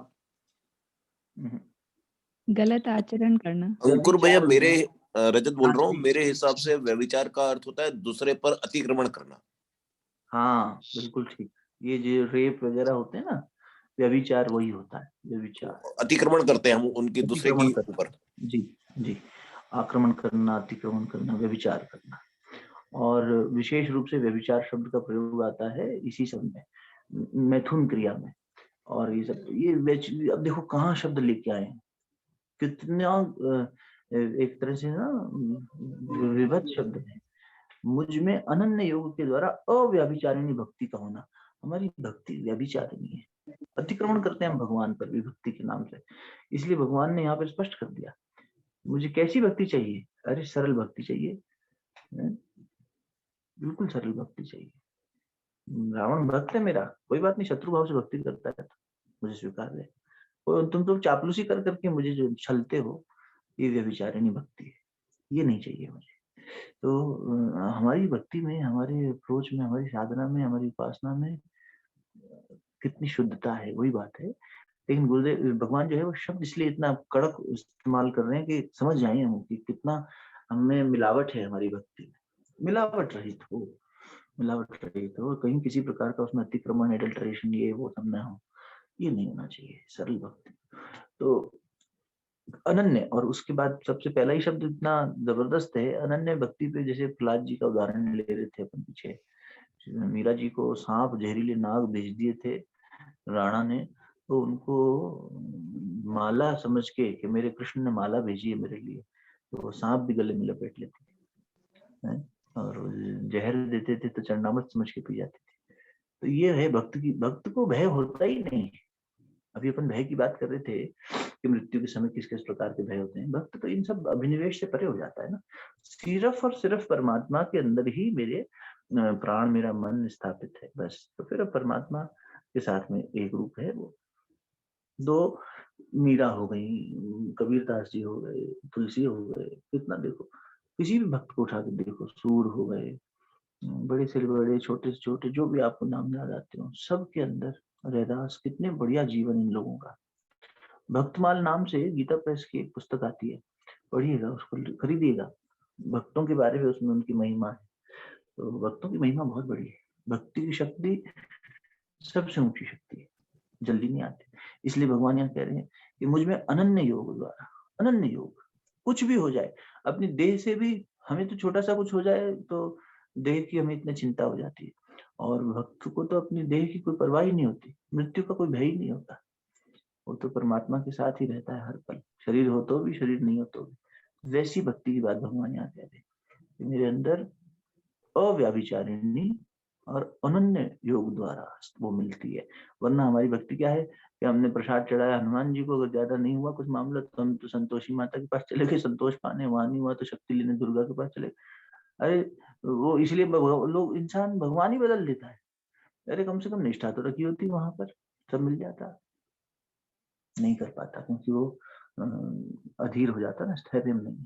और क्या कहा इसमें, एकांत स्थान में रहने का स्वभाव होना और भीड़ भाड़ से दूर। उसके बाद तो यहाँ तक के लिए कि जन संसादी अरति, तो फिर उसकी मतलब अरति, उसमें रति नहीं रहे किसी प्रकार की, मतलब सांसारिक जहाँ बात हो रही है वहां हमारी रति नहीं। कल मृगांका कह रही थी ना, तो निंदा वाली बात थी। तो जहाँ ये संसार की बातें होने लगे, ये खा लो, वो पी लो, उठ लो, बैठ लो, कर लो, वहां से साधक को खुद को समेट लेना चाहिए। हाँ, भगवान की बात हो रही हो, जहाँ आत्मचिंतन हो रहा हो, जहाँ साधना उपासना की चर्चा हो रही हो, ऐसी जगह मन को बार बार बिठाना चाहिए। और जहाँ हम किताबें भी पढ़ते हैं तो ऐसी वो पढ़ते हैं, फिक्शन पढ़ रहे हैं, ये पढ़ रहे हैं, वो पढ़ रहे हैं, आदमी पता नहीं क्या क्या कर रहा है। अरे पढ़ने का शौक है तो अच्छा ही पढ़ ले, कुछ इस दिशा में पढ़ ले जिसमें अपना आत्म कल्याण भी हो जाए और अच्छा कुछ समझ में भी आ जाए। लेकिन आदमी अपनी वही है, फैकल्टी है, उसका इस्तेमाल नहीं कर रहा ठीक से, विवेक नहीं लगा रहा। तो हम जो है अपने यहाँ पर जन समुदाय से दूर जाने का मतलब ये नहीं है कि हम संसार में है तो भीड़ भाड़ में रहेंगे, सड़क पर निकलते ही भीड़ भाड़ है, तो जन एक एकांत में बैठ जाए कोठरी में और बाहर न निकले, ऐसा कहा जा रहा है क्या आइसोलेशन में? हालांकि प्रकृति सिखा तो रही है हमें कोविड वगैरह में कि आइसोलेशन किसे कहते हैं, अकेले रहना किसे कहते हैं, अकेले भी सब मन अपना उथल पुथल मचाता है तो क्या होता है, जीव कितना दुखी हुआ है ना। लोग दुखी हुए इससे कह रहे हम कमरे में बंद हो गए, 10 दिन एक कमरे में नहीं बैठ पाए। अरे सोच अच्छी होती उसी को साधना बना लेते। लोग हिमालय की कंदराओं में बैठ के करते थे जो काम, वो प्रकृति आपको घर पे उपलब्ध करा दी। थोड़ा बीमार हुए हो ठीक है, अपने अंदर और अपनी प्राण शक्ति बढ़ाओ, प्राणायाम करो, अच्छा पढ़ो, सुनो, कुछ करो। कोई ऐसा थोड़ी है घर वालों ने तुम्हें तिरस्कार से छोड़ दिया है, तो एक नियमावली बनी कि नहीं तो आइसोलेशन में अकेला रहे आदमी। तो बहुत अच्छा सदुपयोग कुछ लोगों ने किया भी होगा, किया है निश्चित रूप से। कुछ अपने साधक लोग हैं जो उन्होंने बीमारी में भी अच्छा किया। हम शांति कुंज में थे, अगमवीर बाबू जी ने बताया हमें एक बार कि बेटा पहले के समय में ऐसी ऐसी साधनाएं हुआ करती थी जहाँ शरीर को हिलाना डुलाना मना होता। भगवान अब तुम तो वो तपस्या कर नहीं पाओगे, तो क्या करता है कि तुम्हें मतलब एक दृष्टिकोण है सोचने का, आप भी सोच कर देखिएगा, और उसमें कितना बल मिलता है कि एक जगह बीमार करके बिठा दिया भगवान ने। अच्छा, बीमारी का एक फायदा ये होता है कि शरीर खुद को रिजुविनेट कर लेता है, इम्यून सिस्टम भी बढ़िया हो जाता है, सब कुछ हो जाता है। इवन अगर किसी को हार्ट अटैक आ जाए और वो अनअटेंडेड रह के जीवित बच जाए, अनअटेंडेड मतलब अस्पताल में जाके चीर फाड़ ना कर दें उसकी बाईपास के नाम पर, तो प्रकृति 24 घंटे में पूरे हार्ट को नया बना देती है। जो सर्वाइव कर गए हार्ट अटैक्स को, मेजर हार्ट अटैक्स को भी, उनको जब ऑब्जर्व किया तो their heart has been pumping absolutely fine like a young child. तो 24 घंटे के अंदर प्रकृति खुद को रिकैलिब्रेट करके दे दी है। तो वैसे ही मदर सेल्स, स्टेम सेल्स, जितना भी साइंस कह रहा है, ये सब काम कर रहा है शरीर के अंदर, irrespective of whatever invention we are doing, ये तो काम कर ही रहा है। इसके पास अपनी सुप्रीम इंटेलिजेंस है ही हर कण कण में। तो बीमारी में क्या हो रहा है, नया प्राण मिल रहा है, पुराना प्राण होते जा रहा है। ये तो एक फायदे का सौदा है। तो उसी को बैठ के भगवान का नाम जब दुख में वैसे ही भगवान आसानी से याद आ जाता है, समीप नजर आता है, तो उसको अनुभव करो ना, क्या दिक्कत है। इसलिए कष्ट से घबराना नहीं, कष्ट तो कुछ हमारे कर्म भी कट रहे हैं, प्रारब्ध कट रहे हैं, और हरि चिंतन करते चलो। जब भगवान का नाम भी सुनेंगे, स्मरण करेंगे, चिंतन करेंगे, तो कल्याण हो जाएगा। उसी से पाप कटते हैं। इतनी देर बैठ के अगर कोई नींद में भी सुन रहा होगा ना इतनी बातें, पाप कट रहे हैं, कहने वाले के भी, सुनने वाले के भी, चिंतन करने वाले के भी, सबके। हमारे कर्म कैसे काटेंगे हम, पाप कैसे काटेंगे? कबीरदास जी के पास में परीक्षा तो सबकी हुई है भैया, एक अप्सरा को भेज दिया गया, बहुत बड़ी अप्सरा को भेजा गया, और हम लोग तो क्या कहें, शरीरगत हैं, तो हम तो हल्के से रस रूप पे ही मोहित हो जाते हैं। लेकिन जो भक्तों के पास जब भेजा जाता है तो लावण्य से, सौंदर्य से परिपूर्ण अप्सरा को कभी भेजा जाता है कि देखो जरा परीक्षा ले, तो कबीरदास जी के पास भेज दिया। ऐसे गौरांग महाप्रभु के पार्षद थे, हरिदास जी, उनके पास भेज दिया। बैठे, हाँ, तुम एक काम करो, तुम बैठो, हम तुमसे बात करेंगे, हमारा नाम जब बाकी है, जरा नाम जब कंप्लीट कर लें फिर बैठेंगे। रात को आ गई अप्सरा, ठीक, आप उधर बैठिए, हम ये कंप्लीट कर लें जरा अपना, हमारा साधना चल रही, जब चल रही। तो जोर जोर से भगवान का नाम, हरे राम राम राम हरे हरे, हरे कृष्ण कृष्ण कृष्ण। फिर अगली रात को आई, नहीं अभी हमारा कंप्लीट नहीं हुआ ना, आप बैठो ना, बैठो, हम जरूर बैठेंगे आपके साथ, आप जिस प्रोविजन से आए उसके लिए बैठेंगे। बहाना था, लीला थी। तीसरा दिन भी वैसा ही हुआ। तो 3 दिन में तो उसका सब भाव परिवर्तित हो गया, वो तो शिष्या बन गई। तो वो थोड़ी ना उनसे मिलने जाना था, ये कहा जा रहा है ना जनसंपर्क कम करने। जनसंपर्क का मतलब इसमें अरति हो जाए, मतलब आप किसी से मिल भी रहे हैं, अच्छे से मिले, ऐसी बात नहीं है, लेकिन ये जहां पर भी फिजूल सब चीजें हो रही हैं उनसे खुद को समेट लेना, और वो कर रहे हैं अपना नाम जप, हृदय परिवर्तन हो गया। भगवान का नाम सुनने से ही, चिंतन करने से तो और भी बढ़िया हमारे कर्म कटने लग जाते हैं, और जीने लग जाए, आचरण में आ जाए तो और बढ़िया मजा आ जाए। तो क्या है कि जो जप रहा है उसका तो कल्याण हो ही रहा है, दूसरे का भी हो रहा है। नहीं हमारे घर वाले तो नहीं कर रहे, हम अकेले करें, क्या करें? अरे आपके करने से उनको भी लाभ मिलेगा, क्यों नहीं मिलेगा? वातावरण निर्मित होगा ना, सब हो जाएगा। तो ये फिर मन में से आसक्तियां, कामनाएं इस तरह से कम होने लग जाती हैं। तो कैसी भक्ति है, ये शब्द पहले भी लिया है भगवान ने, अगर आपको याद हो, वहां पे बुद्धि के साथ लिया, अव्यभिचारिणी बुद्धि, शुरुआत में भी कहा है, कौन से अध्याय में मुझे भी याद नहीं आ रहा, लेकिन पहले बहुत इस पे जोर दिया है भगवान ने। और अनन्य भक्ति, जो विभक्त ना होता हो वो भक्त होता है। You can not differentiate, once the batter is formed which is rice, which is pulse. आप नहीं देख सकते कि ये दाल का और चावल का अंश क्या है, तो बन गए। और फिर उसको स्टीम कर दिया, इडली बन गई, तो अलग ही एक उसमें अलग ट्रांसफॉर्मेशन ही हो गया। कल तक जो दाल चावल दिखता था, आज उसका ट्रांसफॉर्म होकर कुछ और हो गया। तो ऐसी शिष्य में, भक्त में, साधक में कंप्लीट ट्रांसफॉर्मेशन होकर कुछ नया नवीनीकरण कर देता है परमात्मा, और अपनी लीला का हिस्सा बना लेता है। बढ़िया हो जाता है, जीवन सार्थक हो जाता है। ठीक है ना। अभी इसको बस अगले को इसलिए स्पर्श करते हैं और फिर उसके बाद शांति पाठ करेंगे। ये सिर्फ उसका पढ़ के भाव पढ़ दो तो 11वें का तो ये पूरा हो जाएगा। हालांकि 20 में तब भी पूरे नहीं होंगे, फिर भी इसको पढ़ लो। 11वां पढ़ ले बेटा। अध्यात्म ज्ञान में नित्य निरंतर रहना। ठीक। अध्यात्म ज्ञान नित्यत्वं तत्व ज्ञानार्थ दर्शनम एतत् ज्ञानमिति प्रोक्तम अज्ञानम यदतो न्यथा। अध्यात्म ज्ञान में नित्य स्थिति और तत्व ज्ञान के अर्थ रूप परमात्मा को ही देखना, यह सब ज्ञान है, और जो इससे विपरीत है वह अज्ञान है, ऐसा कहा है। तो हो गए ना, 20 पूरे हो गए फिर तो। हाँ 20 पूरे हो जाएंगे इसमें। 7, 8, 9, 10, 11, 5 श्लोक हो गए ना। हाँ 5 श्लोकों में 20 में बताए थे भगवान ने। तो इसमें भी आ गए कि अध्यात्म ज्ञान में जो नित्य निरंतर रहता है और तत्व रूप से मुझे ही हर जगह देखता है, कण कण में परमात्मा है, ये देख पाना, ये दृष्टि हो पाना, और अध्यात्म ज्ञान में स्थित हो पाना, ये 2 गुण इसमें आ गए, तो 20 हो गए। ठीक है ना। इसकी सूची बना लो एक जगह अपनी नोटबुक में कि साधक के 20 गुण क्या है। आगे चलेंगे फिर भक्ति के गुण भी आएंगे, तो इसलिए वहां पर भी देखने को मिलेगा, तो एनालिसिस करना अच्छा लगेगा। और इसको खुद के अंदर भी देखें कि भाई हमारे में इसमें किस किस में ज्यादा हमारी गति हो रही है, कहाँ हम दुर्गति में है, तो फिर उसमें प्रगति करनी है। हमें अपना आत्म निरीक्षण करेंगे उसमें कि हम इसमें से जीवन में क्या क्या पालन कर पा रहे हैं। बाकी इसकी व्याख्या अपन अगले सत्संग में ले लेंगे। 13/11 से पढ़ेंगे आगे, कोशिश करेंगे। हो सकता है बीच ही चलते हैं वापस।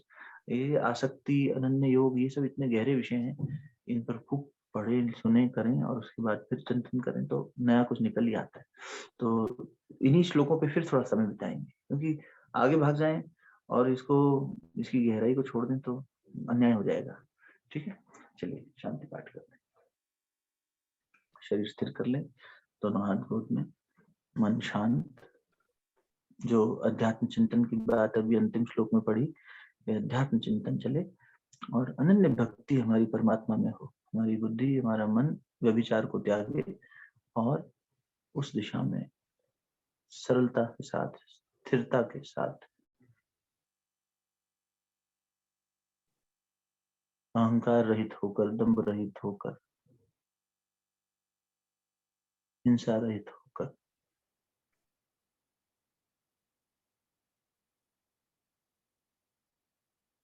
अनन्य भक्ति परमात्मा की ओर चलता रहे। ओम असतो मा सद्गमय तमसो मा ज्योतिर्गमय मृत्योर्मा अमृतंगमय। ओम शांति शांति शांति। आपस में मिलिए, प्राप्त ऊर्जा को मुखमंडल पर हृदय स्थान पर स्पर्श कराइए।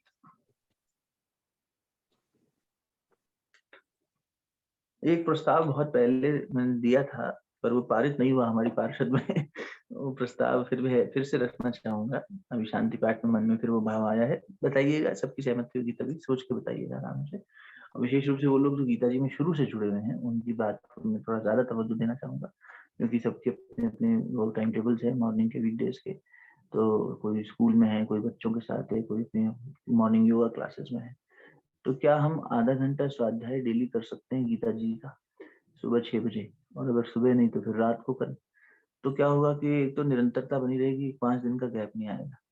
और हालांकि दोनों फॉर्मेट्स के अपने फायदे हैं। अब 5 दिन मिलते हैं, अगर सही तरीके से इसको पचाया जाए, जुगाली की जाए, मनन चिंतन किया जाए, तो ये जो 2-2.5 घंटे अपन सैटरडे संडे में बिताते हैं, इसका प्रभाव हफ्ते भर बना रहे, उस पर चिंतन करते रहें तो, या फिर रोज हम आधा घंटा वीकडेज में बैठे और सैटरडे संडे जैसा बैठ रहे हैं, वो तो बैठे ही बैठे। ये 2 प्रपोजल है, आराम से सोच के अपनी राय रखना, कोई जल्दी नहीं है, और फिर उस हिसाब से तय कर लेंगे, ठीक है। आज लेकिन दिन भर में कुछ डिसाइड कर लेंगे, क्योंकि अगर कल से करना है तो सुबह तो मुझे लगता है वीकडेज में लोगों के लिए मुश्किल होता है, क्योंकि घर का और अपना योग वगैरह ये सब रहता है। तो फिर रात को रखेंगे, ऐसा कुछ करते हैं, सोच के बताइएगा।